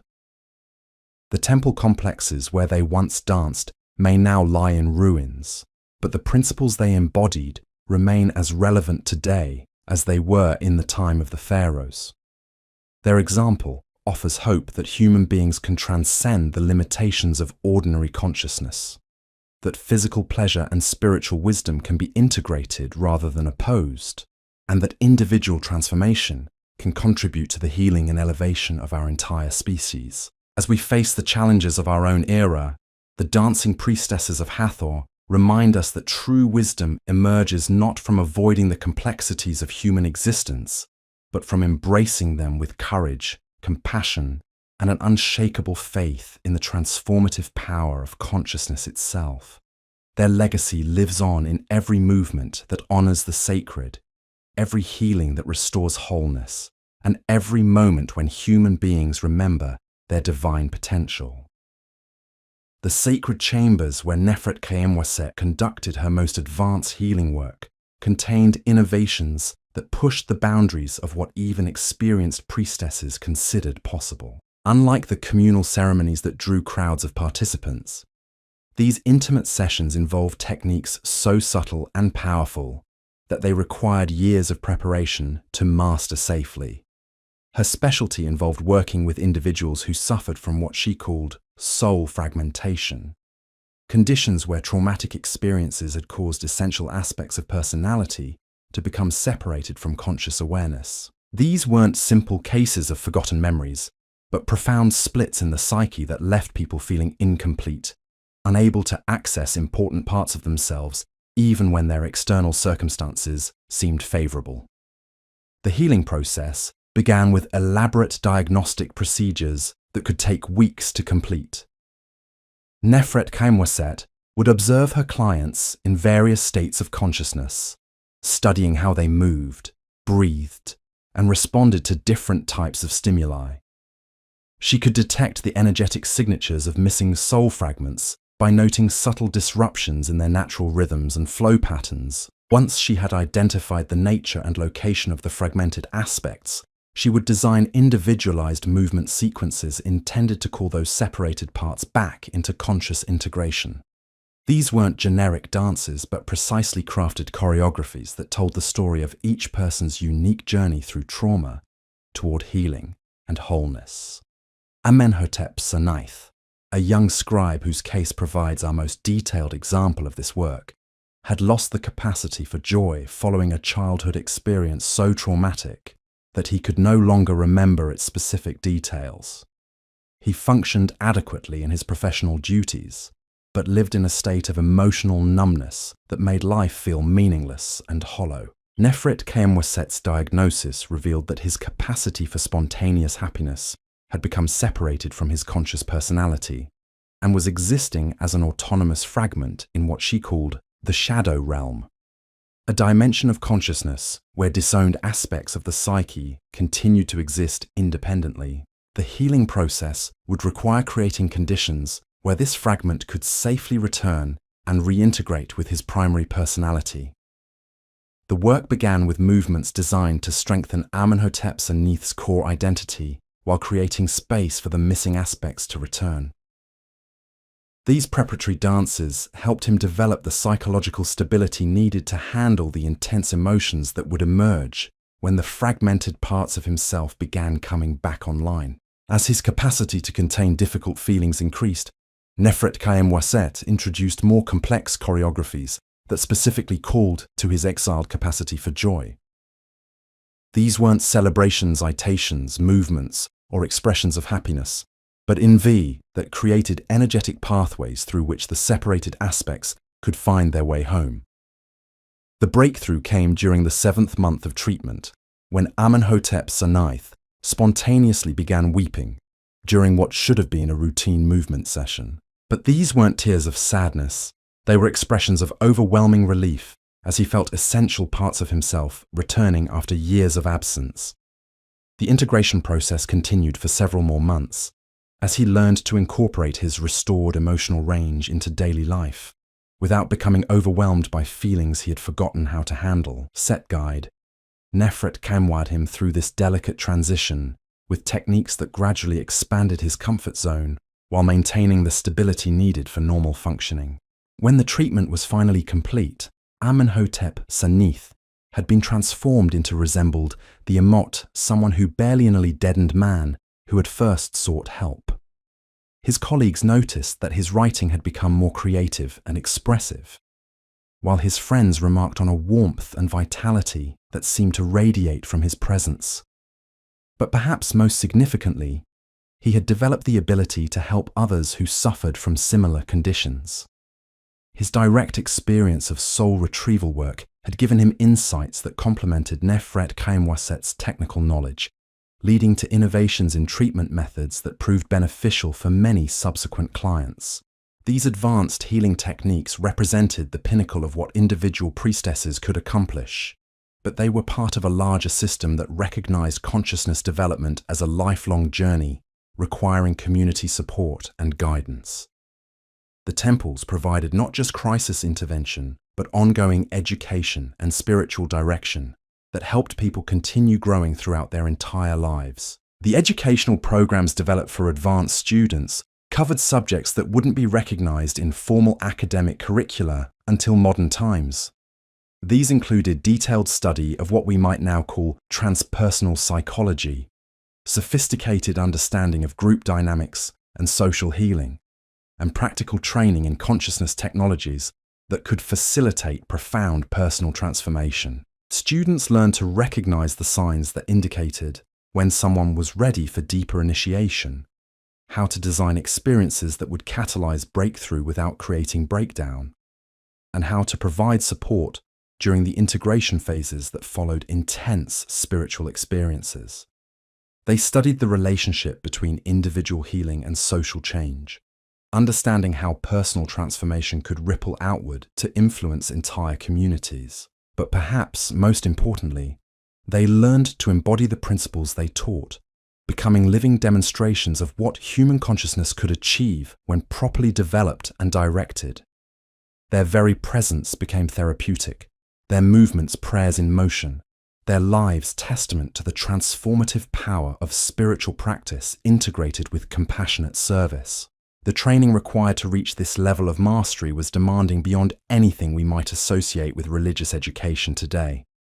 Students began each day before dawn with practices designed to align their consciousness with cosmic rhythms, spent their mornings studying sacred texts that encoded advanced psychological and spiritual knowledge, and devoted their afternoons to practical work with clients under the supervision of master teachers. Their evenings were filled with artistic and intellectual pursuits that kept their minds flexible and creative, while their nights often included dream work and meditation practices that continued their education in non-ordinary states of consciousness. This total immersion approach produced individuals whose understanding of human potential far exceeded what most cultures had ever achieved. The depth of knowledge required for mastery of these advanced practices can be glimpsed through the personal notebooks of Hathor Nebet, a master teacher who spent 40 years training the most gifted students at the Temple of Edfu. Her writings reveal a curriculum that integrated practical healing techniques with theoretical understanding of consciousness that wouldn't be matched by academic psychology for thousands of years. Students learned to perceive and work with what she called the invisible anatomy, energy systems within the human body that influenced physical health, emotional stability, and spiritual development. They studied how different types of trauma created specific disruptions in these energy patterns and developed precise movement techniques for restoring healthy flow and integration. But their education extended far beyond individual healing to encompass what Hathor Nebet called the healing of the world soul. Understanding how individual consciousness participated in larger collective patterns that influenced the health and harmony of entire civilizations. They learned to recognize when personal problems reflected broader social imbalances and developed interventions that could address both individual and collective dimensions simultaneously. This systems thinking enabled the priestesses to serve as early warning systems for their communities, detecting emerging social problems before they manifested as obvious crises. Their enhanced sensitivity to energetic patterns allowed them to perceive when communities were moving toward conflict, economic disruption, or cultural breakdown, insights that enabled preventive interventions rather than merely reactive responses. Nefertiti Ankh-Esenamun specialized in this type of social healing work during the turbulent period that preceded the Assyrian invasions. Her ability to perceive collective consciousness patterns enabled her to predict social upheavals months or even years before they occurred, providing valuable intelligence that helped communities prepare for challenging transitions. Her methods involved creating large-scale ceremonial interventions that could influence the emotional and spiritual climate of entire regions. These weren't simple religious festivals, but sophisticated consciousness technologies designed to heal collective trauma, resolve social conflicts, and restore community cohesion during periods of stress and uncertainty. One particularly dramatic example occurred when rising tensions between different ethnic groups threatened to erupt into violence that could have destabilized the entire region. Traditional diplomatic approaches had failed to resolve the underlying grievances, and many observers expected inevitable conflict that would cause immense suffering and destruction. Nefertiti Ankhesenamun proposed an alternative approach that addressed the emotional and spiritual roots of the conflict rather than just its political manifestations. She organized a series of healing ceremonies that brought representatives from all involved groups together in sacred spaces, where their common humanity could be experienced directly rather than merely understood intellectually. The process began with individual healing work that helped participants release the accumulated resentments and fears that fueled their animosity toward other groups.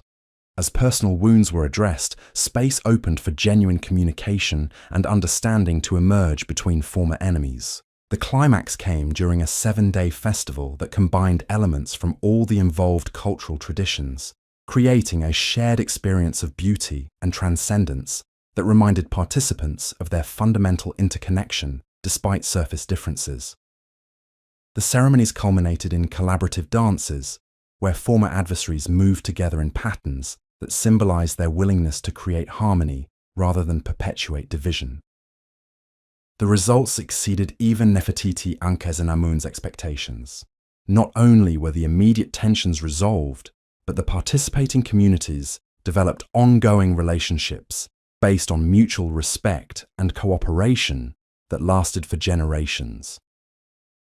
The healing process had transformed a potential disaster into an opportunity for enhanced unity and collaboration. Word of these successes spread throughout Egypt and beyond, establishing the Priestesses of Hathor as master practitioners of what we might now call conflict resolution and community healing. Delegations arrived from distant regions seeking assistance with their own social problems, while local leaders increasingly consulted temple communities before making decisions that might affect intergroup relations.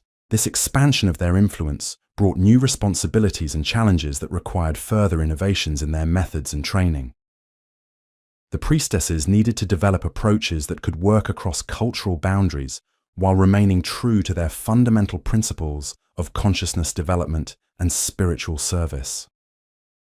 Ankhesenmut Tefnut emerged as a leading innovator during this period, creating training programs specifically designed for priestesses who would work in multicultural environments. Her curriculum emphasized universal human experiences that transcended cultural differences while still honoring the unique contributions that different traditions could make to healing and transformation. Students in her programs learned to identify the common psychological and spiritual needs that existed across all cultures while developing sensitivity to the particular forms through which different groups expressed and addressed those needs. They studied comparative religion and philosophy not as academic subjects, but as practical tools for creating bridges between diverse communities. Most importantly, they learned to embody a quality of presence that could serve as a unifying force regardless of the specific cultural context in which they found themselves. This involved developing what Ankhesenmut Tefnut called transparent consciousness, a state of awareness so clear and open that people from any background could see their own highest potential reflected in the priestess's being. Achieving this level of consciousness required years of intensive inner work that stripped away all cultural conditioning and personal preferences that might create barriers to universal compassion and understanding. Students learn to identify and dissolve any tendency toward judgment or favoritism while still maintaining the discernment needed to provide effective guidance and healing. The training process involved extended periods of service in communities very different from their places of origin, where they had to learn to communicate essential spiritual principles through unfamiliar cultural forms and languages. These immersion experiences taught them that authentic wisdom could find expression through any cultural medium when approached with sufficient skill and sensitivity. The results of this advanced training were remarkable. Priestesses who completed Ankes and Muttefnut's program could work effectively with people from vastly different backgrounds, adapting their methods to suit local customs while maintaining the power and integrity of their fundamental approach to healing and transformation. Their success in cross-cultural work established the temples of Hathor as international centers of learning that attracted students from throughout the known world. These foreign students didn't simply absorb Egyptian methods, but contributed their own cultural wisdom to create hybrid approaches that enriched the tradition for everyone involved. The temple complex at Philae became particularly famous for these international programs, developing a reputation that drew seekers from as far away as India and Northern Europe.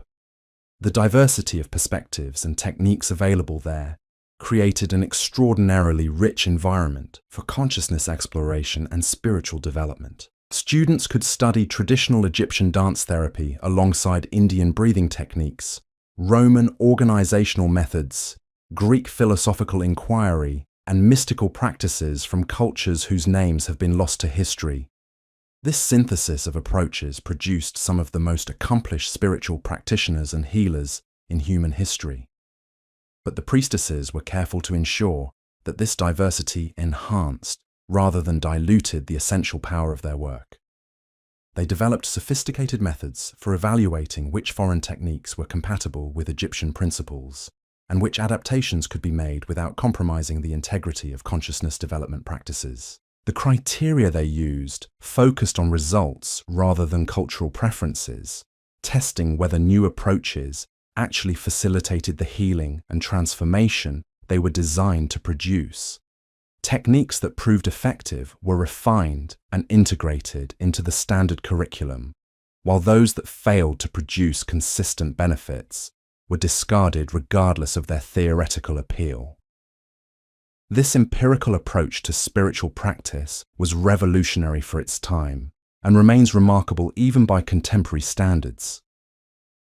The priestesses understood that authentic spirituality must be grounded in direct experience rather than mere belief or tradition, and they were willing to modify their methods whenever better approaches became available. Their willingness to evolve and adapt enabled the Egyptian temple system to remain vital and effective, even as the cultural environment around it underwent dramatic changes. Rather than becoming fossilized relics of an ancient past, the temples continued developing new approaches to consciousness and healing that addressed contemporary challenges while preserving timeless wisdom.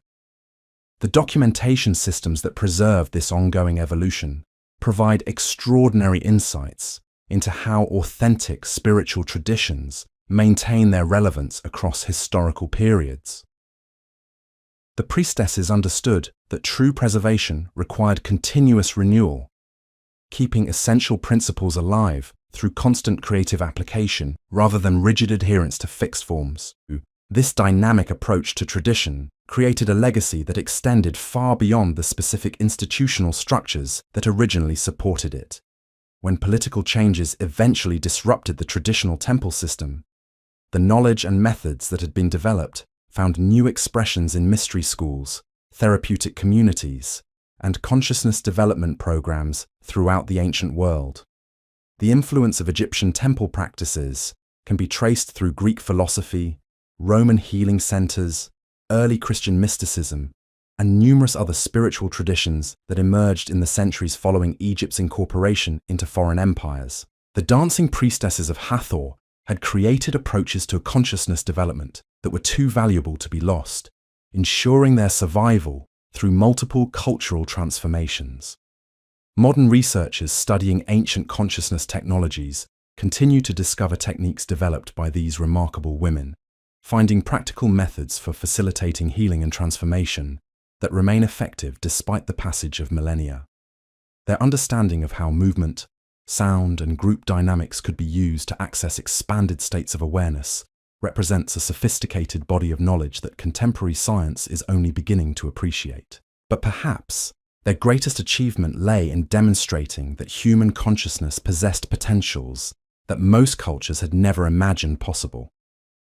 Through their own transformations and their success in facilitating similar changes in others, They proved that ordinary people could develop extraordinary abilities when provided with proper training and support.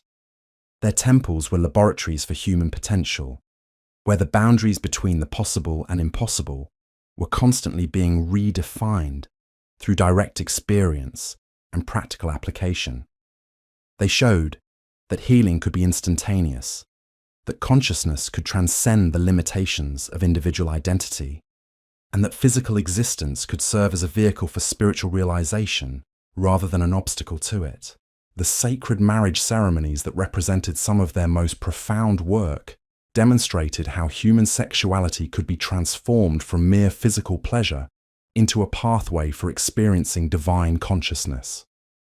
These weren't simply fertility rituals, but sophisticated practices that used erotic energy as a doorway to transcendent states of awareness. Couples who participated in these ceremonies reported experiencing themselves as embodiments of cosmic principles rather than simply individual personalities seeking gratification.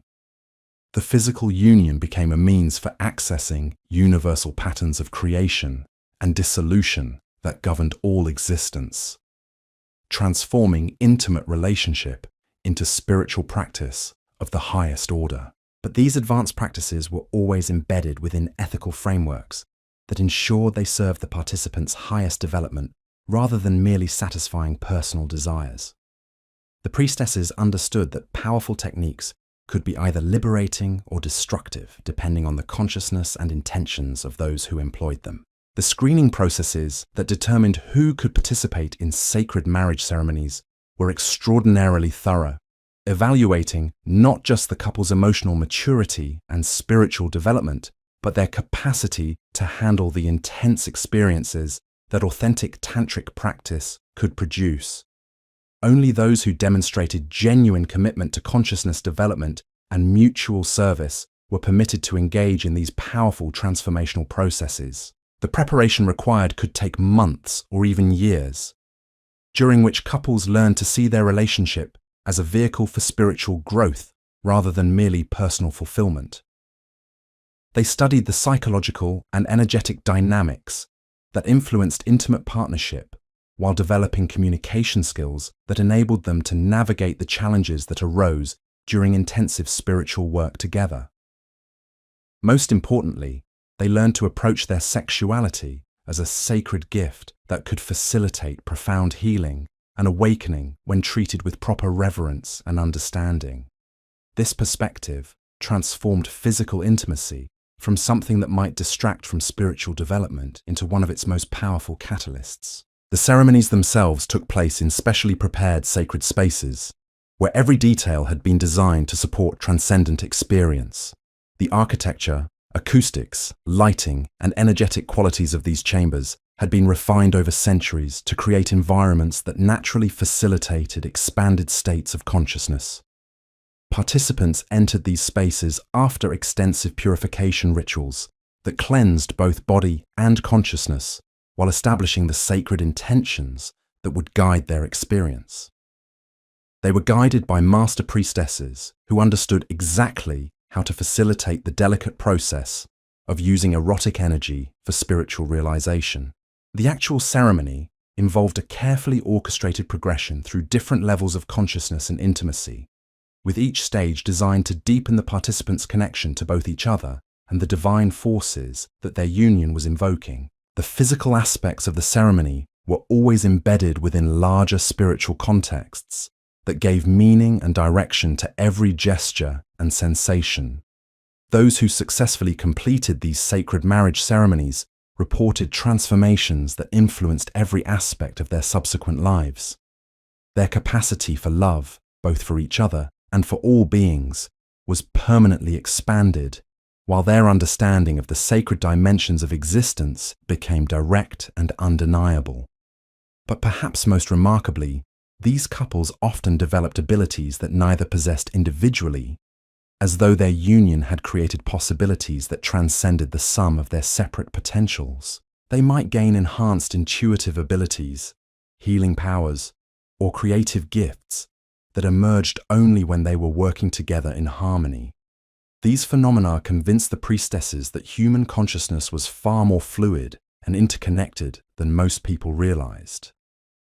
Individual identity, while important for practical purposes, represented only one level of awareness that could be transcended through appropriate practices and relationships.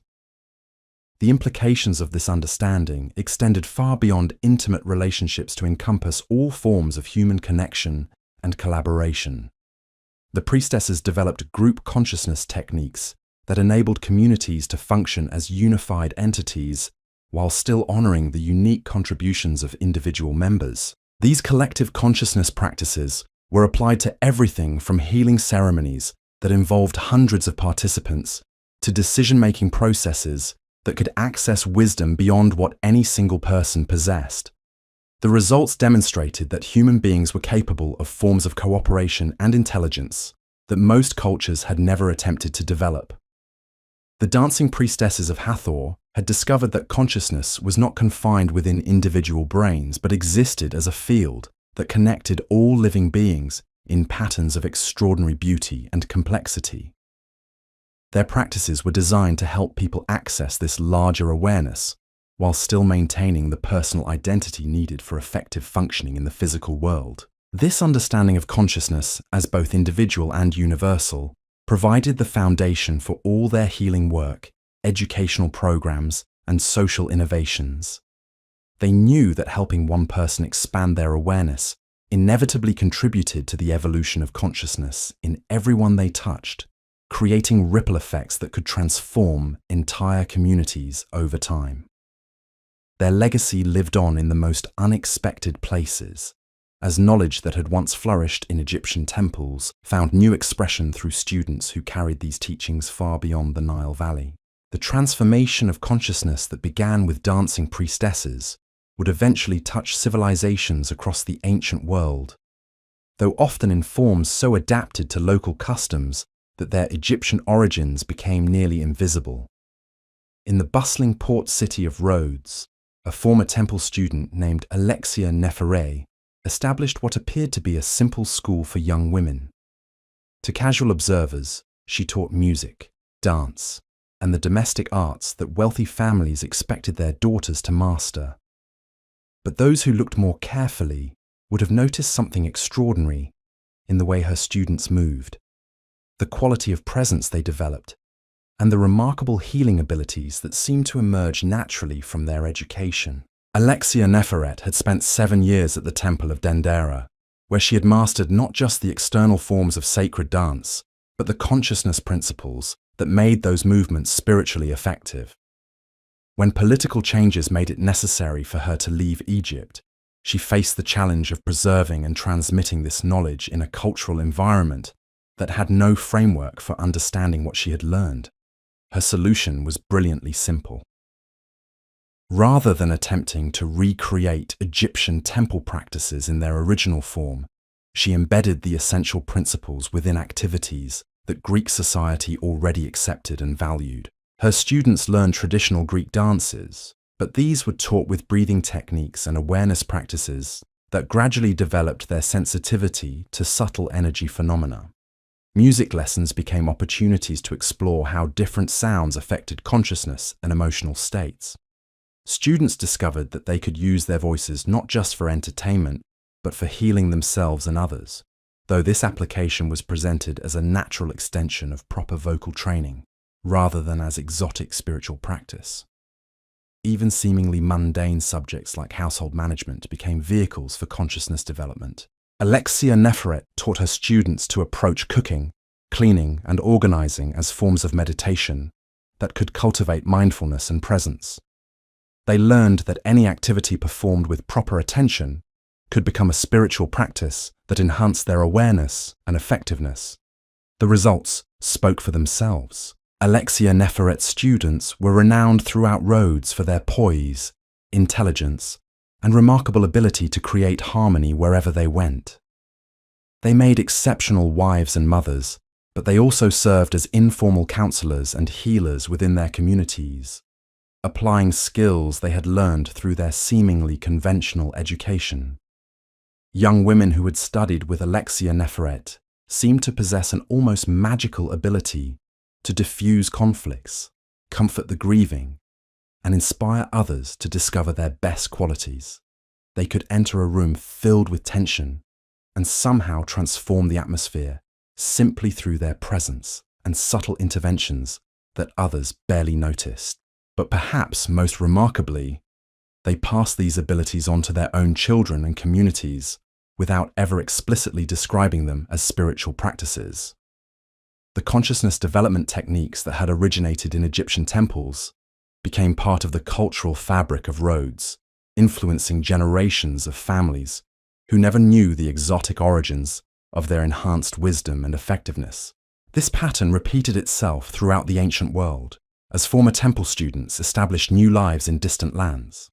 They became physicians in Rome who achieved remarkable healing results through methods that seemed to involve only conventional treatments. They served as advisors to rulers who found their counsel unusually insightful and effective. They worked as artists, teachers, and merchants whose success seemed to flow from sources that observers couldn't quite identify. In the mountain villages of Anatolia, a woman known only as Hathor established a community that outsiders assumed was simply a collection of families who had chosen to live together for practical reasons. The reality was far more sophisticated. Hathor had recreated essential aspects of Egyptian temple life within the framework of an apparently conventional farming community. The daily routines that governed community life were carefully designed to facilitate consciousness development and spiritual growth. Work assignments rotated according to patterns that ensured everyone received training in different aspects of practical and spiritual skills. Seasonal celebrations combined agricultural necessity with ceremonial practices that maintained the group's connection to cosmic rhythms and divine consciousness. Children growing up in this community received an education that appeared to focus on practical skills like farming, crafts, and trade, but which actually provided comprehensive training in consciousness development, healing arts, and spiritual wisdom. By the time they reached adulthood, they possessed abilities that would have been remarkable in Egyptian temples, though they understood these capabilities as simply natural human potentials that proper upbringing could develop. Some of these young people eventually left the community to establish similar settlements in other regions, gradually creating a network of consciousness-focused communities that stretched across the ancient world. Others remained to deepen their practice and serve as teachers for the next generation, ensuring that the essential knowledge would continue to evolve and adapt to changing circumstances. The success of these hidden communities demonstrated that the principles developed by Egyptian priestesses could flourish in virtually any cultural environment when skillfully adapted to local conditions. The specific forms might change dramatically, but the underlying understanding of consciousness development and spiritual service remained constant across all variations. This adaptability proved crucial as the ancient world underwent the massive politicalations that accompany and cultural transform the rise and fall of successive empires. Traditional religious institutions often struggled to survive these changes, but the consciousness development principles preserved by former temple students proved remarkably resilient. During the chaotic period that followed the collapse of the Western Roman Empire, when established learning centers were being destroyed and traditional knowledge was being lost, these hidden communities served as crucial repositories of wisdom that might otherwise have vanished completely. They preserved not just information, but living practices that continued to produce transformed individuals capable of serving their communities with extraordinary effectiveness. Marcella Hathor exemplified this preservation work during the particularly difficult period when barbarian invasions threatened to destroy all vestiges of classical civilization. Officially, she was simply the abbess of a small Christian convent in rural Gaul, but her background included decades of study in Egyptian mystery schools before political circumstances forced her to adapt her work to Christian frameworks. The convent she established appeared to follow conventional Christian practices, but careful observation would have revealed subtle differences that made it extraordinarily effective as a center for healing and spiritual development. The daily schedule of prayers and services incorporated breathing techniques and movement patterns derived from temple practices, while the manual labor that supported the community was organized according to principles that facilitated consciousness expansion. The nuns who lived under Marcella Hathor's guidance developed reputations throughout the region for their remarkable healing abilities and wisdom. People traveled great distances to seek their counsel and treatment, finding relief from ailments that conventional medicine couldn't address, and guidance that helped them navigate the challenges of living in a world where familiar social structures were collapsing. But perhaps, most importantly, these nuns trained young women who would later establish similar communities throughout Europe, creating a network that preserved and transmitted consciousness development knowledge during one of the darkest periods in Western history. They ensured that wisdom, which had flourished in Egyptian temples, would survive to influence the eventual renaissance of learning that emerged centuries later. The methods they used to embed ancient knowledge within Christian frameworks were masterfully subtle. Meditation practices were presented as forms of contemplative prayer that brought practitioners into closer communion with divine consciousness. Healing techniques were understood as expressions of Christian charity that channeled divine love into practical service. Community organization followed principles that maximized both individual development and collective effectiveness, while appearing to conform to conventional monastic standards. This integration was so skillful that even church authorities who were suspicious of anything that seemed pagan found nothing objectionable in the practices of these communities. The consciousness development techniques had been so thoroughly adapted to Christian language and imagery that they appeared to represent nothing more than particularly effective approaches to traditional spiritual disciplines. Yet the results these communities produced far exceeded what conventional Christian practices typically achieved. The nuns displayed levels of wisdom, compassion, and practical effectiveness that impressed even skeptical observers, while the healing work they conducted often bordered on what others considered miraculous. The success of these adaptations demonstrated that authentic spiritual principles possessed a universal quality that could find expression through any religious or cultural framework when approached with sufficient understanding and skill.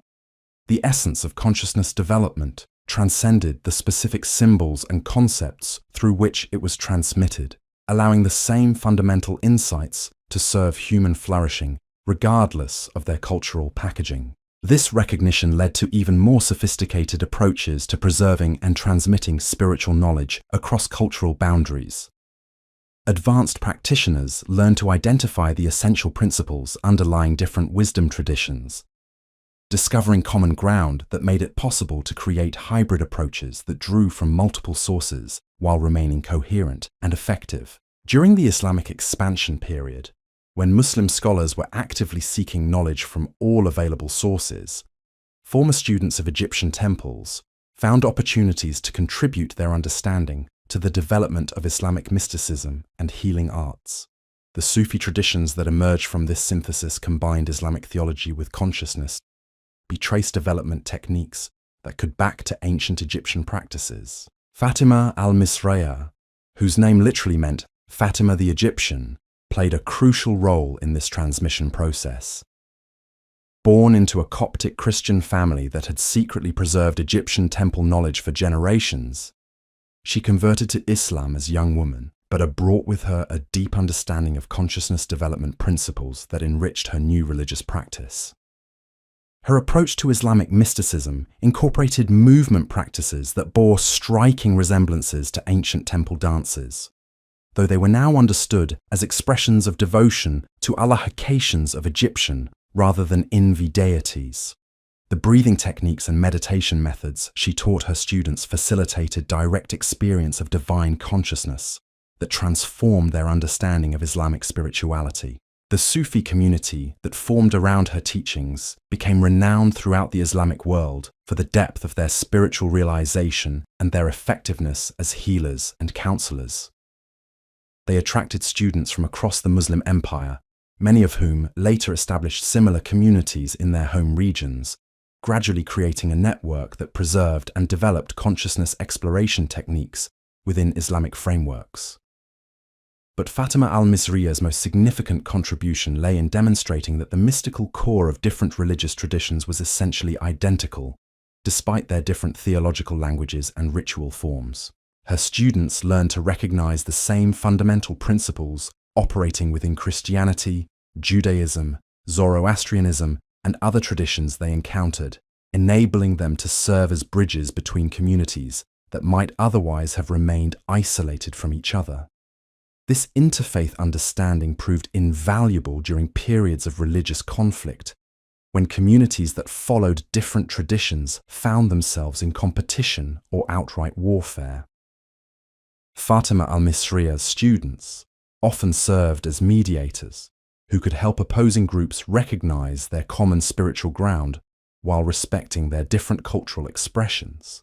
The healing work they conducted transcended religious boundaries, as their techniques proved effective regardless of the patient's theological beliefs or cultural background. They understood that consciousness development and healing operated according to universal principles that were independent of religious doctrine, allowing them to serve anyone who sought their assistance with genuine need. These interfaith applications of ancient Egyptian wisdom created some of the most sophisticated approaches to conflict resolution and community healing that the medieval world produced. Practitioners learned to address not just individual suffering, but the collective trauma and social tensions that fueled ongoing conflicts between different groups. One particularly remarkable example occurred during the Crusades, when religious warfare had created seemingly irreconcilable divisions between Christian and Muslim communities throughout the Eastern Mediterranean. Traditional diplomatic approaches had failed to resolve the underlying animosities that perpetuated cycles of violence and revenge. A group of practitioners trained in Fatima al-Misriya's methods proposed an alternative approach that addressed the spiritual and emotional roots of the conflict, rather than just its political manifestations. They organized healing ceremonies that brought together individuals from both sides who had suffered losses in the ongoing warfare, creating opportunities for shared grief to replace mutual hatred. The process began with separate sessions where participants from each community could express their pain and anger in safe environments surrounded by others who shared their experiences. As the intensity of their emotions was acknowledged and honored, space gradually opened for recognition that their enemies had suffered similar losses and felt comparable pain. The breakthrough came when representatives from both communities participated in joint ceremonies that focused on their common humanity rather than their religious differences. The movements and breathing practices used in these sessions facilitated experiences of expanded consciousness that revealed the artificial nature of the divisions that seem so important in ordinary awareness. Participants reported feeling profound connections with former enemies, recognizing them as fellow human beings who were struggling with the same fundamental challenges of existence that all people faced. The religious and cultural differences that had seemed so significant began to appear as surface variations on universal themes of love, loss, hope, and fear. And these shared recognitions created the foundation for practical agreements that address the specific grievances fueling the conflict while establishing frameworks for ongoing cooperation rather than continued warfare. The healing process had transformed a seemingly intractable political problem into an opportunity for enhanced understanding and collaboration. The success of this intervention established consciousness-based approaches to conflict resolution as valuable alternatives to purely political or military solutions. Practitioners trained in these methods became sought-after mediators whose services were requested by rulers throughout the region who faced similar challenges with divided populations. But perhaps more importantly, the techniques developed through this work demonstrated that even the most deeply entrenched conflicts could be resolved when the underlying consciousness that created them was addressed directly. The divisions that seem so real and important in ordinary awareness often proved to be illusions that dissolved when people accessed expanded states of consciousness that revealed their fundamental interconnection. This understanding led to the development of what practitioners called consciousness archaeology, methods for identifying and healing the deep psychological and spiritual wounds that created ongoing patterns of conflict and suffering in communities. These techniques could root while trace contemporary problems back to their historical, providing practical interventions that broke cycles of trauma and revenge. Communities that had been locked in multi-generational conflicts found that consciousness archaeology could reveal the original wounds that had initiated their cycles of mutual harm, while providing healing processes that allowed them to release the past and create new patterns of relationship. The methods proved effective even when the original causes of conflict had been forgotten or distorted through repeated retelling. The practitioners who specialized in this work understood that collective trauma operated according to the same principles as individual psychological wounds, creating energetic imprints that influenced community behavior long after the original events had passed. Healing these collective wounds required techniques that could access and transform the shared consciousness that held traumatic memories in place. The process typically began with careful historical research that identified the specific events and circumstances that had created lasting divisions between groups. But unlike conventional historical investigation, this research focused on understanding the emotional and spiritual impact of past events rather than just their factual details. Practitioners would then design healing ceremonies that allowed communities to process their collective trauma in ways that honored their pain while opening possibilities for forgiveness and reconciliation. These weren't simple rituals of forgiveness, but sophisticated psychological interventions that addressed the deep structures of consciousness that maintained patterns of conflict and separation. The ceremonies themselves often lasted for days or weeks, gradually guiding participants through the complex emotional terrain that surrounded historical wounds. Communities learned to grieve their losses together while releasing the anger and resentment that had kept them trapped in cycles of mutual harm. The most profound transformations occurred when communities could access states of consciousness that revealed the larger patterns of which their specific conflicts were part. From these expanded perspectives, their struggles appeared as expressions of universal human challenges, rather than unique grievances that justified ongoing animosity. These expanded viewpoints didn't minimize the reality of their suffering or excuse the harmful actions that had created their divisions. Instead, they provided larger contexts that made forgiveness and reconciliation possible by revealing the unconscious forces that had driven destructive behavior on all sides. Communities that successfully completed these healing processes often emerged with enhanced capacity for cooperation and mutual support that exceeded what they had possessed before their original conflicts began. The trauma that had once divided them became a source of wisdom that enabled them to help other communities facing similar challenges. This pattern of transformation through shared suffering represented one of the most profound insights that had emerged from the ancient Egyptian understanding of consciousness and healing.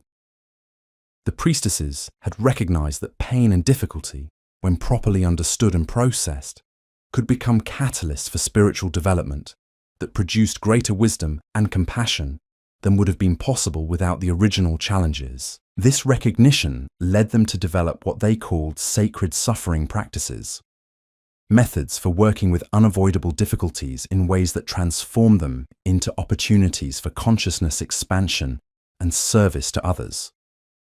These weren't masochistic approaches that sought out unnecessary pain, but sophisticated techniques for extracting wisdom and strength from the challenges that life inevitably provided. The applications of sacred suffering practices extended far beyond individual healing to encompass entire communities and cultures that faced difficult transitions or traumatic events. Practitioners learned to help groups process collective challenges in ways that strengthened rather than weakened their capacity for cooperation and mutual support. During the plague outbreaks that periodically devastated ancient communities, practitioners of these techniques served as crucial sources of stability and hope that helped societies maintain their coherence during periods of extreme stress. They understood how to work with the fear, grief and despair that accompanied mass mortality events, while helping communities discover meaning and purpose that transcended their immediate suffering. The healing approaches they developed during these crisis periods often proved more effective than conventional medical treatments, not because they ignored physical reality, but because they addressed the psychological and spiritual dimensions of illness that conventional medicine overlooked. They understood that healing required attention to consciousness as well as body, meaning as well as mechanism.